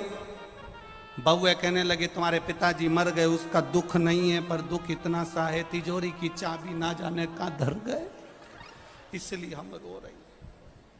अब एक काम करो, तुम्हारे पिताजी को जगा कर पूछो चाबी कहां रखी है। इतने में बेटों ने कहा मरे हुए 2 घंटा हो गए और तुम कह रही हो चाबी पूछो। मरे हुए 2 घंटे हो गए और तुम कह रही चाबी पूछो। कैसे पूछो? हम नहीं जानते। चारों बहुओं ने अपने अपने पतियों से कह दिया चाबी का पता लगाओ कैसे भी। बेटों ने डॉक्टर साहब को बुलाया, कोई ऐसी दवाई या इंजेक्शन हो जो मेरे पिताजी जाग जाएं और हम चाबी पूछ लें और वापिस मर जाएं, ऐसा कोई प्लान है क्या? डॉक्टर ने कहा एक इंजेक्शन लगता है 80,000 रुपए का, इंजेक्शन लगेगा, पिताजी उठ के बैठेंगे, तुम उनसे चाबी पूछ लेना, थोड़ी देर बाद मर जाएंगे। हो बहुओं से कहा अपनी अपनी पत्नी से 80,000 का है, कोई बात नहीं लगवा लो, चाबी तो मिल जाएगी ना, एक बार लगवा। पैसा कहां से आएगा? बहुओं ने कहा अपनी अपनी रकम बेची आए। 20-20 हजार में रकम बेच के आ गई, 80,000 रुपए दे दिए। डॉक्टर ने इंजेक्शन तैयार करा कि खड़ी हो जाओ सब, जैसे ही ससुर जागे वैसे पूछ लेना चाबी कहाँ रखी है, वापिस मर जाएगा। हो और इन्होंने जो इंजेक्शन लगाया, ससुर उठ के बैठा, बहुएं पूछती, उससे पहले ससुर ने पूछ लिया क्यों री ये बछड़े के पानी पिलाया कि नहीं पिलाया, और मर गया। मर गया, 80,000 रुपए फालतू चले गया। बहुएं आंख में आंसू भर के चिल्ला के रोई, डॉक्टर साहब वंस मोर। अरे अंत समय प्रभु आना पड़ेगा और वचन दिया तो निभाना पड़ेगा, और आए ना आए प्रभु कुटुंब कबीला, अंत समय आना पड़ेगा, ओ वचन दिया तो निभाना पड़ेगा। कोई आएगा बाद में। ब्रह्मा ब्रह्मलोक में, बैकुंठ में भगवान विष्णु, इंद्र इंद्र लोक में है, मेरा देव अधिदेव महादेव पृथ्वी पर है। तुम अगर दुख आया दौड़कर शिव के मंदिर चली गई, पुकार लिया, शंकर जी आ गए। देवऋषि नारद ने 3 सूत्र भगवान शंकर को प्राप्त करने के बताए। जरा बहुत ध्यान से सुनना। देवऋषि नारद ने 3 सूत्र भगवान शंकर को प्राप्त करने के बताए। पहला, शिवालय तक जाइए, शंकर को रिझाने का प्रयास करिए। मंत्र चाहे नमः शिवाय जप लो, ओम नमः शिवाय जप लो, डीले कम करो, नमः शिवाय जपो, ओम नमः शिवाय जपो, चाहे श्री शिवाय नमस्तुभ्यम जपो, चाहे महामृत्युंजय मंत्र जपो, चाहे राम कहो, चाहे कृष्ण कहो, तुम्हारी मर्जी पड़े उसका भजन करो। दूसरा, कहीं अगर मौका मिल जाए, चाहे वो टीवी के सामने मिल रहा हो, मोबाइल पर मिल रहा हो, चाहे तुम्हारे नजदीक में कहीं शिव महापुराण की कथा हो रही हो, पंडाल में बैठकर या टीवी के मध्य बैठकर या मोबाइल के सम्मुख या टीवी के सम्मुख बैठकर शिव महापुराण की कथा को सुनो। सुनना ही केवल नहीं है, सुनकर उसको अपनी जिंदगी में उतारना भी, सुनकर अपने जीवन में उतारना। और तीसरा, अगर बन सके कहीं शंकर भगवान की कथा चल रही हो, शिव महापुराण की कथा हो रही हो, और जो शिव गण आए हो कथा सुनने के लिए, जो शिव भक्त आए हो कथा श्रवण करने के लिए, जो शंकर के गण आए हो, शिव भक्त आए हो, उनको बन सके तो कुछ या पानी पिलाकर, शरबत पिलाकर, भोजन कराकर मुख उनका झूठा अवश्य कराएं, उससे हमारे यहाँ की बरकत कभी समाप्त नहीं होती। और मैं धन्यवाद दूंगा पुष्कर राज की इस धरा पर कई दानदाताओं ने, भगवान ने जिनको दिया, और आप लोगों को भी ऐसा नहीं, हम ये कभी नहीं कहेंगे कि तुम 50 लोगों को भंडारा करो या 1000 आदमी का भंडारा करो या 100 लोगों को आप पानी पिलाओ या 100 लोगों को खिलाओ। हम तो इतना कहेंगे, अपने बैग में अगर 4 पानी की बोतल आ जाए, अपने बैग में 4 बिस्कुट का पुड़ा आ जाए, अपने बैग में 4 रोटी घर से ज्यादा बना के लिए आए, तो अपने आसपास वालों को भी खिलाओ और मुंह झूठा जरूर कराओ। इससे बढ़कर कोई सुख नहीं। शंकर का जो भक्त होता है, शिव का जो उपासक होता है, और कई पुष्कर राज की इस भूमि पर आप लोग जब निकलते होगे, हम लोग तो ज्यादा उधर हमारा जाना नहीं होता क्योंकि भीड़ के कारण बस नहीं जाते, तो आप लोग तो जाते होगे तो देखते होगे जगह जगह पर लोग कुछ ना कुछ पानी पिला रहे, भोजन करा रहे या कुछ भी स्वल्प आहार उसको दे रहे। और यही क्रम हमारी समिति ने भी चालू करा है। सावन का महीना और पूरा अधिक मास का महीना, कुबेरेश्वर धाम की तरफ से भी जो मुख झूठा करा सकते हैं वो बाबा की कृपा से ये 2 महीने आप लोगों के मुख को झूठा कराकर कोई थोड़ा सा पुण्य अर्जित हो जाए, इससे बढ़कर कोई सुख नहीं। और हमारी क्या सामर्थ्य था, वो तो ये सब जो दानदाता लगे हैं, टीवियों पर जो सुन रहे हैं, मोबाइल पर सुन रहे हैं, इन लोगों का जो सहयोग मिलता है वो सब चल रहा है। करो सेवा। 3 सूत्र हैं। मंदिर तक जाना, शिवालय तक जाना, शंकर की आराधना करना, मंत्र का जाप करना, स्मरण करना। दूसरा, शिव महापुराण की कथा को सुनकर अपनी जिंदगी में उतारना। और तीसरा, कहीं शंकर का उपासक मिल जाए उसकी सेवा कर लेना। कितना सुंदर कहा है। शिव महापुराण में कहा है,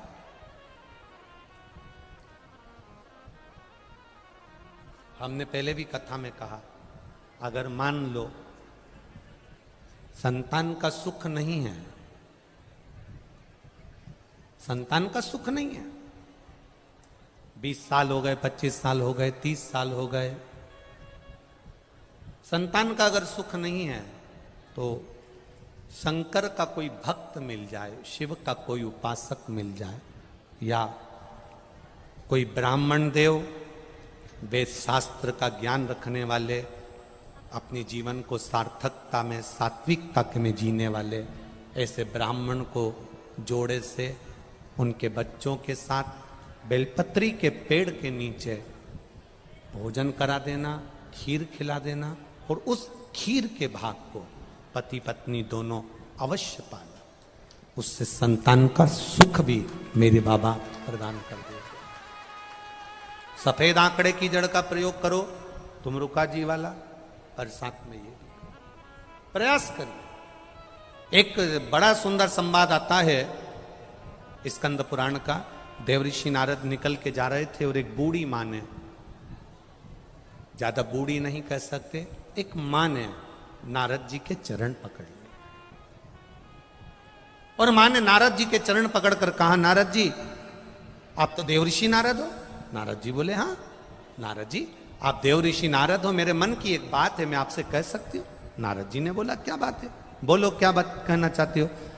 नारद जी बस मेरा एक निवेदन स्वीकार कर लीजिए, मेरे घर में संतान नहीं है नारद, मेरे घर में औलाद नहीं है नारद, मेरी उम्र निकलती जा रही है, तुम एक बार नारायण से जाकर कहो ना कि मेरे यहां संतान दे दे।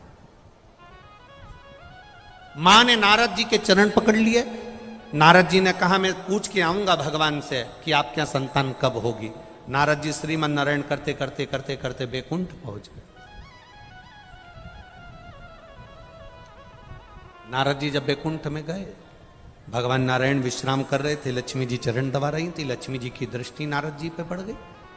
जैसे ही लक्ष्मी माता की दृष्टि पड़ी, भगवान नारायण भी उठकर बैठे, देवऋषि नारद को देखकर आदर करा, सम्मान करा। बोलिए नारद जी कैसे आना हुआ। नारद जी बोलते हैं, आज तुम एक पृथ्वी पर मृत्यु लोक में एक मां है उसके घर में संतान नहीं है, बस उसके लिए आपके पास आया हूं। उस मां ने कहा मेरे यहां संतान कब होगी, आप भगवान से पूछ कर बताना।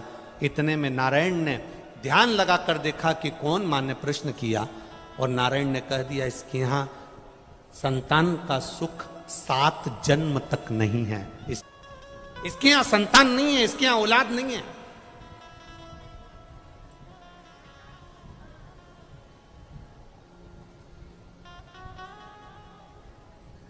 इसके यहां संतान का सुख नहीं हो सकता, इसके यहां कभी औलाद नहीं हो सकती। देव ऋषि नारद सुनकर पृथ्वी पर आ गए, और पृथ्वी पर आने के बाद देव ऋषि नारद को वो मां फिर मिली, और मां ने नारद जी के चरण पकड़कर कहा नारद जी, आपने नारायण से पूछा कि मेरे यहां औलाद कब होगी, संतान कब होगी? नारद जी ने कहा मां, तेरे यहां 7 जन्म तक संतान का सुख नहीं, तेरे यहां औलाद नहीं हो सकती, तेरे यहां संतान का सुख नहीं है। मां धाड़ कर रोने लगी, आंख से आंसू बहने लगा, खूब रोई। अब उसका एक नियम बन गया, संतान हो नहीं रही है, दुखी है और रोती है। आप अगर उससे विनती कर रहे हो तो वो सुनेगा। देखो गर्मी बहुत तेज है कि नहीं? बोलो बोलो, जम के बोलो, है ना? हम तो यहाँ एसी में बैठ जाते हैं, इतना महसूस नहीं होता, पर आप लोगों की स्थिति देखकर महसूस होता है। जब यहाँ आते हैं तब महसूस होता है, गर्मी बहुत तेज है, अपार गर्मी है। उमस पानी की भी पड़ रही है, गर्मी भी पड़ रही है। आप लोग इतना जैसे एक भट्टी के अंदर लोहे को तपाया जाता है और उसका कुछ बनाया जाता है, सोने को तपाया जाता है, आभूषण बनाया जाता है। आप लोग हिम्मत मत हारना, मेरा बाबा भी तुम्हें तपा कर कुछ ना कुछ अच्छा जरूर करेगा, ये निश्चित। हम मानते हैं बहुत गर्मी पड़ रही है, अपार गर्मी।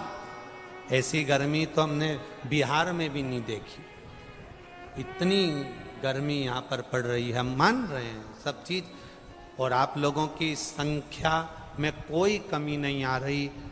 पूरा पुष्कर मेला ग्राउंड और पूरा पुष्कर मेरा क्षेत्र, मेले में भी जो मेला नहीं भरा है वो तुमने भर दिया दादा, बहुत भरा। साधारण नहीं छोड़ेगा। माना थोड़ी हो सकता है, थोड़ी आप लोगों को तकलीफ हो सकती है, पर संभालेगा। बोल बम का नारा है, बाबा एक सहारा, वो संभालेगा। आप हिम्मत मत हारो, आए हो ना, हिम्मत नहीं।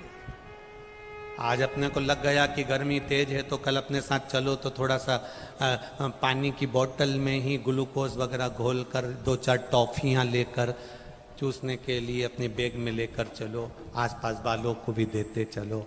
मुख झूठा जरूर कराना, बाबा भंडार ऐसा भर देगा कि जिंदगी भर खाली नहीं। करो उसे।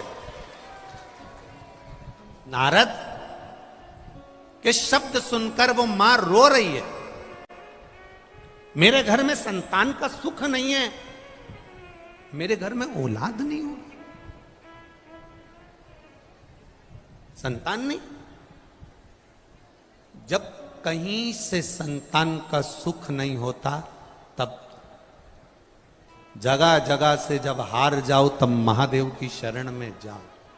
कथा कहती है यशोदा जी के घर में संतान का सुख नहीं था। 60 साल के नंद बाबा, 55 वर्ष की मां यशोदा, संतान का सुख नहीं। यशोदा जी की मां जिनका नाम था पाटला देवी, क्या नाम था? पाटला देवी। पाटला देवी को चिंता व्यापी कि मेरी एक बेटी यशोदा, मेरी 3 बेटियों में से एक बेटी यशोदा जिसके यहां औलाद नहीं, कहां जाऊं? पाटला देवी सब दूर गई। अंत में पाटला यमुना जी के घाट पर जाती, बालू का शिवलिंग बनाती, पूजन करती, आराधना करती। एक दिन मेरे भोले बाबा बूढ़े का रूप लेकर आ गए और पाटला का जो जल का पात्र था, मेरे शंकर जी ने उसे उंडेल दिया, गिरा दिया। कभी कभी पूजन करते करते पानी का लोटा अगर गिर भी कुछ विघ्न आ गया हो,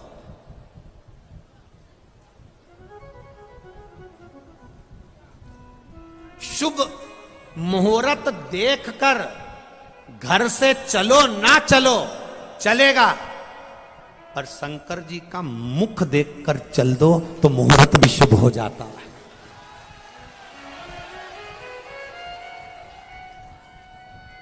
आप शंकर के शिवलिंग का स्पर्श कर कर, शंकर के शिवलिंग का मुख देखकर, शंकर के शिवलिंग का दर्शन कर कर, शिखर का दर्शन कर कर, नंदी का दर्शन कर कर, शंकर के मंदिर का दरवाजा अपने यहां से नियम बना लो।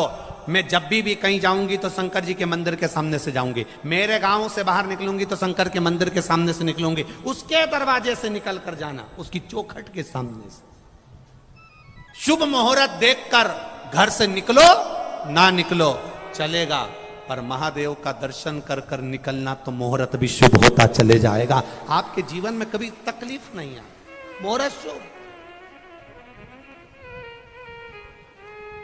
पाटला देवी का वो जो जल का पात्र था वो बूढ़े बाबा ने गिरा दिया। पाटला को गुस्सा नहीं आया, पाटला ने जल फिर यमुना जी में से भर लिया।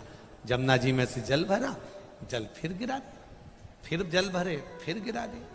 एक बार पशुपति व्रत करा, नहीं हुआ काम, दूसरी बार फिर करी। एक पत्र आया है, छोटा सा पत्र है, बीनू कुंवर जोधपुर से आई है। बीनू कुंवर आप ही हैं? ऐसे हाथ हिला दो। हाँ, ऐसे हाथ, तीनों परिवार की हैं? हाँ, हाथ हिला दो एक से एक बार।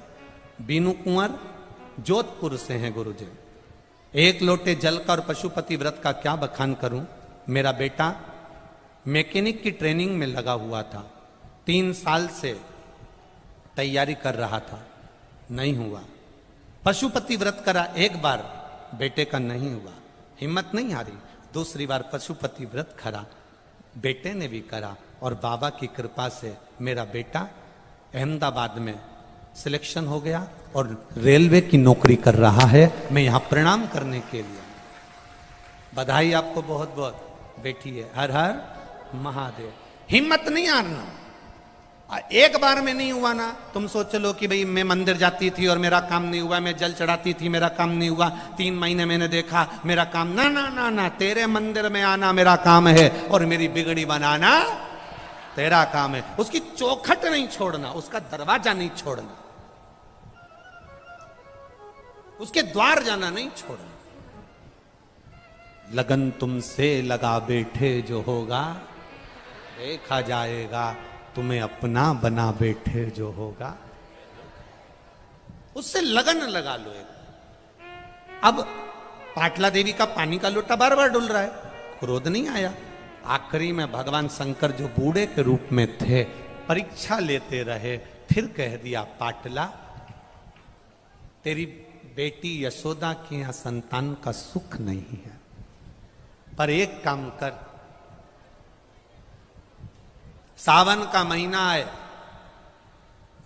श्रावण की पूर्णिमा के दिन तू अपनी बेटी यशोदा से कह दे कि जितने ब्राह्मण यमुना के तट पर आए उनका मुख झूठा करा दे। जरा ध्यान देना, ये मुख झूठा कराने का बड़ा वर्णन, मुख झूठा करा।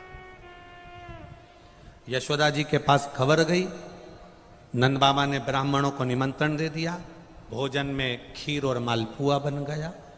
नंद बाबा ने परोसा, नंद बाबा की दाढ़ी सफेद, बाल सफेद, यशोदा जी हाथ में चूड़ा पहनकर, पांव पैजनिया पहनकर, करधनी पहनकर, माता यशोदा सिर में इतना घूंघट डालकर खीर परोसने के लिए गई। इतने में ब्राह्मणों ने देखा कि नंद बाबा बूढ़े और ये इतना घूंघट डाल के तो इनके घर के बेटे की बहू दिख रही है, पर इनके घर में कोई औलाद नहीं है। तो सारे ब्राह्मणों ने मुख झूठा करते करते, खीर मालपुआ खाते खाते आशीर्वाद दे दिया, पुत्र भव। और जो आशीर्वाद दिया पुत्र भव, यशोदा जी ने अपना पल्लू ऊपर करा। सारे बाबाओं ने देखा कि इसके भी बाल सफेद हैं, ये भी बूढ़ी है। नंद बाबा ने कहा मैं 60 का, ये 55 की, बुढ़ापे में कहाँ संतान होगी। संतों ने कहा हम शंकर के भक्त हैं। शिव का भक्त जब मुख झूठा कर कर कुछ वर दे देता है, खाली नहीं जाता। बेटा आएगा, भले वो कहीं से भी आए। और वो हुआ। चमत्कार सा हो गया लोगों, हो गई बात निराली। रात ही रात में नंद बाबा की दाढ़ी हो गई काली। और ना जाने किस ऋषि मुनि ने धागा हाथ लपेटा कि नंद घर अनहोनी हो गई, बेटी हो गया बेटा। ये शिव कृपा है, ये उसकी उदाहरण, ये करुणा।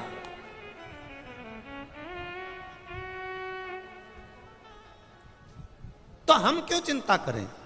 अब यहां चिंता का विषय है। बूढ़ी माँ रो रही है, मेरे घर में औलाद नहीं है, मेरे घर में संतान नहीं है। अब बाबा तो बाबा,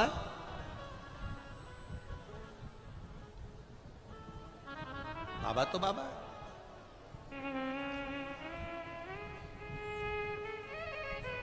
तो कहे ना, जो कोई नहीं करता डमरू वाला करता है।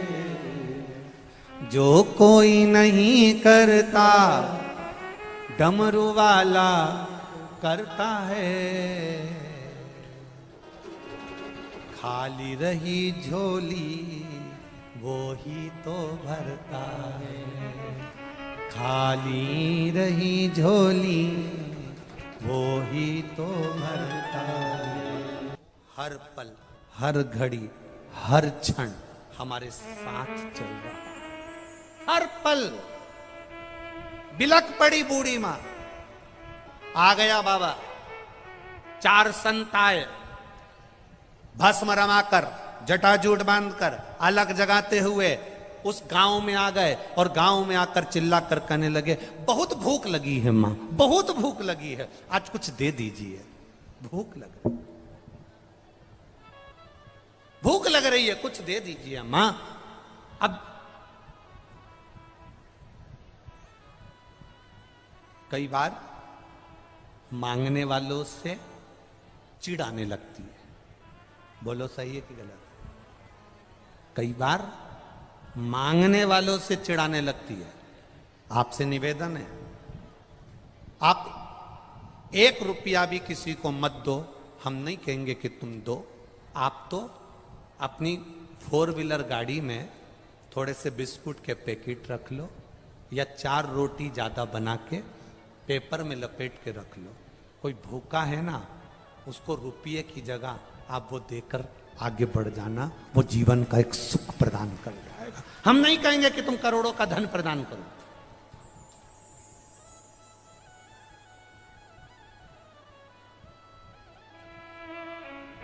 बहुत भूख लगी है मां, कुछ दे दो मां। देवऋषि नारद जिसको कहकर गए तुम्हारे घर में औलाद नहीं होगी, 7 जन्म तक संतान का सुख नहीं। भूख लगी है मां, कुछ दे दीजिए। भूख लगी है मां। संत आए, मां अब बार बार पीछा पकड़ रहे हो। मां ने कहा कि और कहीं चले जाओ, मेरा दिमाग ठीक नहीं, आज मुझे अच्छा नहीं।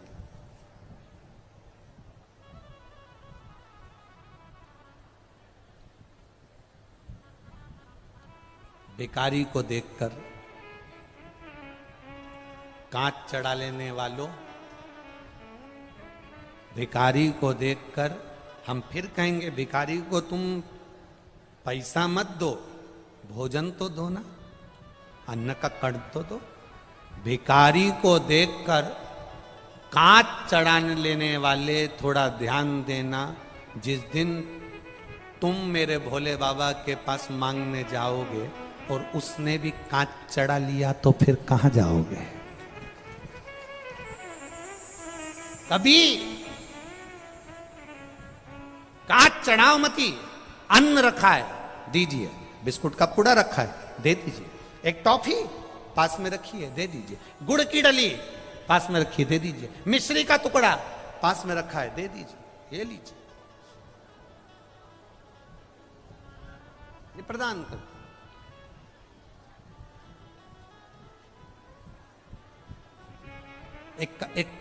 एक बात कहना चाहेंगे, बहुत पुरानी है। पहले हमारे यहाँ वो एक टोल टैक्स से पैसे हम जा रहे थे, तो टोल टैक्स अभी तो ये इतना बड़ा वो फास्टैग लग गया। अब पहले चलता था क्या ये? अरे बोलो, जम के बोलो। नहीं चलता था ना। तो टोल टैक्स जब क्रॉस करते थे, टोल टैक्स से जब निकलते थे और टैक्स वाले को पैसे देते थे, तो उसके पास खुले पैसे नहीं रहते थे, तो वो हमको टॉफी पकड़ा देता था। अब तुम्हारे साथ कभी हुआ कि नहीं हुआ पता नहीं, हमारे साथ तो हुआ। 98 की एक रुपए की 2। अब आशीष को बड़ा बुरा लगा। आशीष ने टोल टैक्स वाले से कहा कि बताओ तुम गजब के हो, हमारा रुपया वापस करो। तुमने 2 रुपए के चक्कर में हमको 4 टॉफी दे दी। हम अंदर बैठे हुए थे, हमने आशीष से कहा कोई बात नहीं, कहाँ बहस करना। वो माने नहीं, पैसे दे नहीं, और वो कि टॉफी दूंगा, मेरे पास खुले है नहीं। 4 टॉफी ले। हमने आशीष से कहा रखो, इसको रखो, हो सकता है बाबा की कोई मर्जी होगी। ये 4 टॉफी उसने दी है, बाबा ने कुछ सोच कर दिया होगा। अब हम तो जो भी कुछ बात करते हैं तो बाबा के भरोसे पर ही करते हैं। हमारी आदत में अगर कोई आ भी गया तो हम ये सोचते हैं कि भोलेनाथ ने इसको भेजा था तो मिलना हो गया, नहीं तो कौन किसके यहाँ जाता है। यहाँ कथा हो रही है तो हम कह देते हैं भोलेनाथ को, खंडेलवाल परिवार को पकड़ना था और कथा करवाना थी, ये तो भोलेनाथ ने करवा दी है। फिर अगर कोई मालपुआ भी खिलाकर चले गया तो कह देते भोले बाबा को आज भोग में मालपुआ लगना था, कहीं आ गया होगा, खा लिया होगा। पानी पीना था, पी लिया होगा। तो ये शिव पराशर। अब वो 4 टॉफी लेकर बढ़ गए, आगे गए, और एक स्कूटी पे से एक व्यक्ति जमीन पर पड़ा था और उसकी पत्नी उसको देखकर रो रही थी, खूब रोया। गाड़ी रोकी, हमने कहा जा रहे आशीष जरा देख तो जरा, काय को रो रही है, क्या हो गया? पति को होश नहीं आ रहा। इसको कोई बीमारी थी क्या? आशीष पूछा। हाँ, शुगर की बीमारी है, शुगर लो हो गई होगी। कुछ है नहीं हमारे पास, दूर दूर तक कुछ नहीं। आशीष आया, उसकी शुगर, हमने कहा वो 4 टॉफी है जो टोल टैक्स वाले ने दी है, जल्दी से ले जाके उसके मुंह में पिला दे और उसको पानी पिला। अब वो 4 टॉफी जो मिली थी वो उसको दी, एनर्जी मिली, शुगर का लेवल थोड़ा ठीक हुआ, वो उठा, गाड़ी पर बैठा, चल दिया। अब वो उसकी पत्नी कहे कौन ने दी है, तो कि गुरुजी ने दिया। वो आके के ऐसी कौन सी बूटी थी जो दी? हमने कहा बूटी हमारी नहीं थी, टोल टैक्स वाले ने 2 रुपए की 4 टॉफी दे दी थी। 4 टॉफी दे। जो कर रहा है वो सहज नहीं करेगा, जो दे रहा है वो सरलता में नहीं देगा।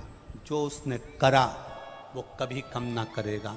अगर कोरोना काल में आप लोगों ने शंकर की कथा सुनना चालू करी है, जितने बैठे हो आस्था चैनल के सामने, जितने बैठे हो मोबाइल के सामने, जितने बैठे हो इस पंडाल में, अपने दिल पर हाथ रखकर बोलना कि जितने साल से तुम शंकर की कथा सुन रहे हो, उसके पहले का समय निकालना कि दुख के क्या दिन थे, और कथा सुनने के बाद जो बाबा ने तुम्हें पकड़ा है उसके बाद के दिन क्या है, तुम अपने हिसाब से निकाल। अगर बाबा नहीं देता तो तुम अपना गांव छोड़कर इतनी भट्टी में, गर्मी में शिव पुराण सुनने आते। आज के श्रोताओं को लेने के लिए गाड़ी भेजो। आज के समय में कथा में भीड़ इकट्ठी करना है तो सोफे की व्यवस्था करो, कुर्सी की व्यवस्था करो, एसी का हाल करो, खाने की व्यवस्था करो, वीआईपी पानी की व्यवस्था करो, तो लोग कथा सुनने जाते हैं। आपको कौन सी अच्छी व्यवस्था दे दी? कोई व्यवस्था हम नहीं दे पाते, पर बाद में 7 दिन की कथा सुनने के बाद 3 महीने में जो वो व्यवस्था देता है उसके आगे हम कुछ नहीं दे सकते। वो जो दे रहा खाली ना जाता कोई डर से तुम्हारे मैं भी खड़ी हूँ नंगी पाँव अपने हृदय से लगा लो गिरा जा रहा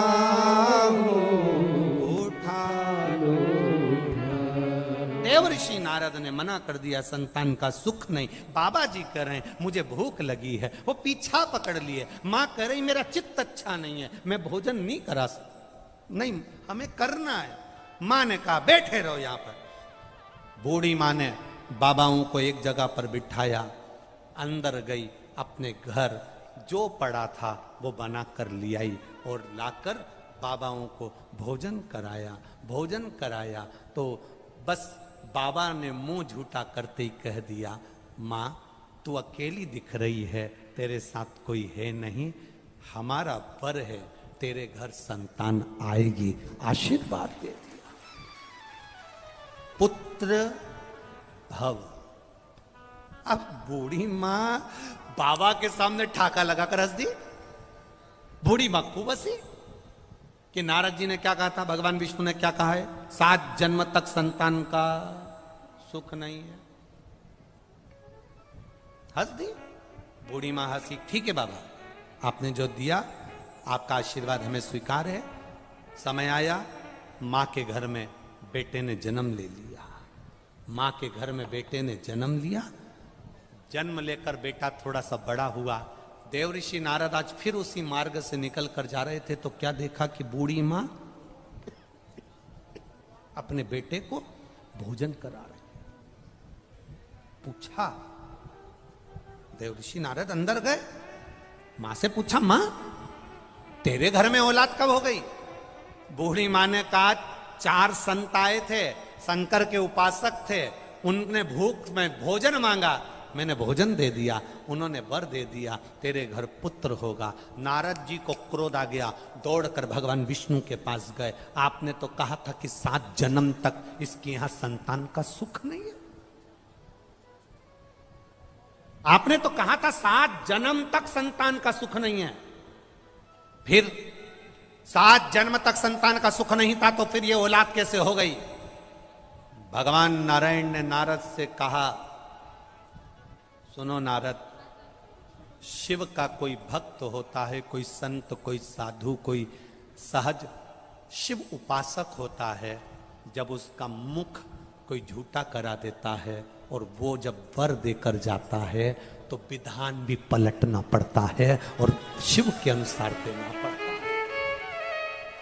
देवता देते हैं पल्ला झाड़ कर, देवता पल्ला झाड़ कर देंगे।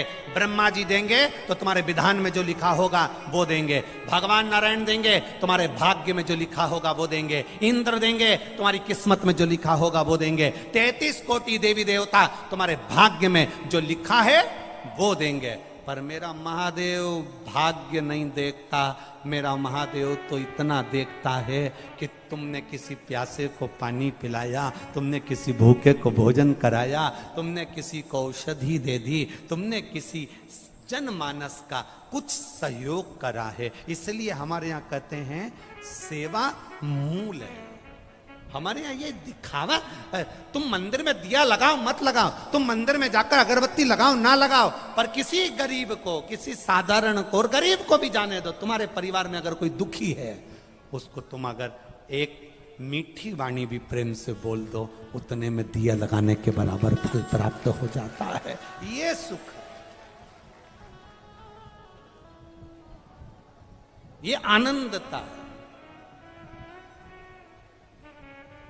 और शिव महापुराण की कथा कहती है, जिसने अपने जीवन में क्रोध, काम, लोभ, आसक्ति, वासना, तृष्णा और ये मोह आसक्ति का जो विष है, क्रोध का जो विष है, जिसने पी लिया, समझ लो उसने शिव तत्व को प्राप्त कर कर अपनी जिंदगी को सार्थक बनाया। शंकर भगवान ने विष को पिया, विष उगला नहीं है। संसार के लोग विष पीते कम हैं, बोलो बोलो जम के जरा, उगलते ज्यादा। यहां विष पिया, उगला नहीं है, धारण किया। और देखिए शंकर भगवान की कथा कहती है कि वो जिस विष को पी रहे हैं वो हलाहल विष साधारण नहीं हो सकता। विष पीते ही भूमि पर गिरे।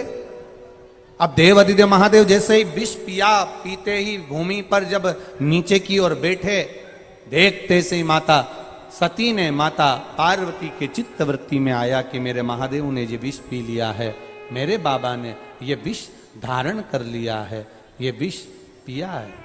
जब महादेव ने ये विष धारण किया, पिया, तब कंठ पर जब नीला कंठ होने लगा, तब माता सती, माता पार्वती जी भगवान शिव के उस विष को संभालने के लिए शंकर भगवान के कंठ पर जाकर विराजमान हो जाती हैं। वो मां पार्वती कंठ पर पहुंच गई। अब एक बात याद रखना, कई लोग कहते हैं कि शंकर का नाम लेने से पंचाक्षर नमः शिवाय, षडाक्षर ओम नमः शिवाय, या श्री शिवाय नमस्तुभ्यम, या महामृत्युंजय मंत्र, इन सब मंत्रों का जाप करने से होता क्या? इन मंत्रों को जपने से होता क्या है? शिव महापुराण की कथा कहती है ये मंत्र हमारे रोगों को, हमारी तकलीफों को, हमारे भीतर जो विकार होते हैं, रोग होते हैं, तकलीफ होती है, कष्ट होता है, उसको महामृत्युंजय मंत्र हो, चाहे पंचाक्षर नमः शिवाय, षडाक्षर ओम नमः शिवाय, या श्री शिवाय नमस्तुभ्यम, ये मंत्र हमारे भीतर के विकारों को, रोग को, तकलीफ को, कष्ट को रोकते हैं। जैसे सती मैया ने कंठ के जहर को कंठ पर ही रहने दिया, नीचे उतरने नहीं दिया। इसी तरह हमारे जो शास्त्रों में वर्णन मंत्र हैं, ये मंत्र हमारे अंदर अहम को उतरने नहीं देते हैं, भीतर उतरने नहीं देते। मंथन हुआ,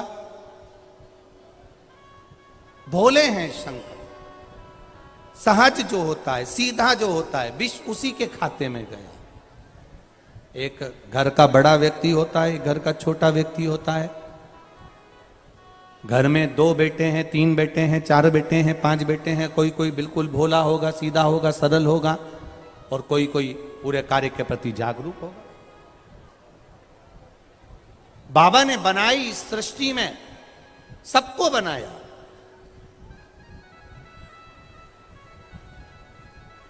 किसी ने कहा भगवान, एक बात बताओ गुरुजी, भगवान को अगर बनाना था तो भक्ति भक्त बना देते, तो फिर ये निंदा करने वालों को, चुगली करने वालों को, बुराई करने वालों को, बेकार काम करने वालों को क्यों बनाया? तो महादेव से किसी ने पूछा हो, तो महादेव ने भी पार्वती जी से कह दिया, इनको बनाने का कारण केवल इतना है, अच्छे बनते हैं तो बुरे भी बनाना पड़ता है। कोई कोई रोटी एकदम गोल बन जाती है, तो कोई कोई रोटी आड़ी टेढ़ी, कितना भी तुम अच्छा बनाने वाले हो तो भी वो गड़बड़ हो जाती है।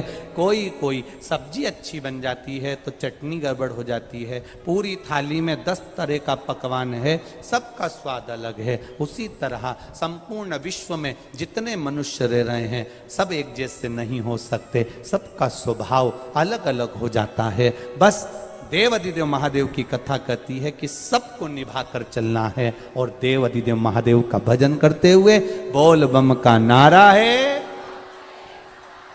शिव की स्तुति करते हुए, शंकर का स्मरण करते हुए। आए हो बड़ी दूर से, बहुत दूर से आए। कथा विराम हो जाएगी आज 11 तारीख को। हाँ, एक सूचना और, 15 तारीख को रात्रि पड़ेगी, जिसका अभिषेक आप अपने नगर के जो ब्राह्मण जन हो, पंडित जन हो, विद्वत जन हो, भूदेव हो, उनसे भी अपने घर में बुलाकर आप 15 तारीख को अभिषेक शिवरात्रि का करवा सकते हैं। जो लोग नहीं बुलवा पाए, वो बड़े आनंद के साथ में आप और हम सब रात्रि को 9 बजे शिवरात्रि के दिन बाबा का ऑनलाइन अभिषेक करेंगे बड़े भाव के साथ। पिछले वर्ष जिन जिन ने करा, मेरे बाबा ने उनकी झोलियां खुशियों से भरी।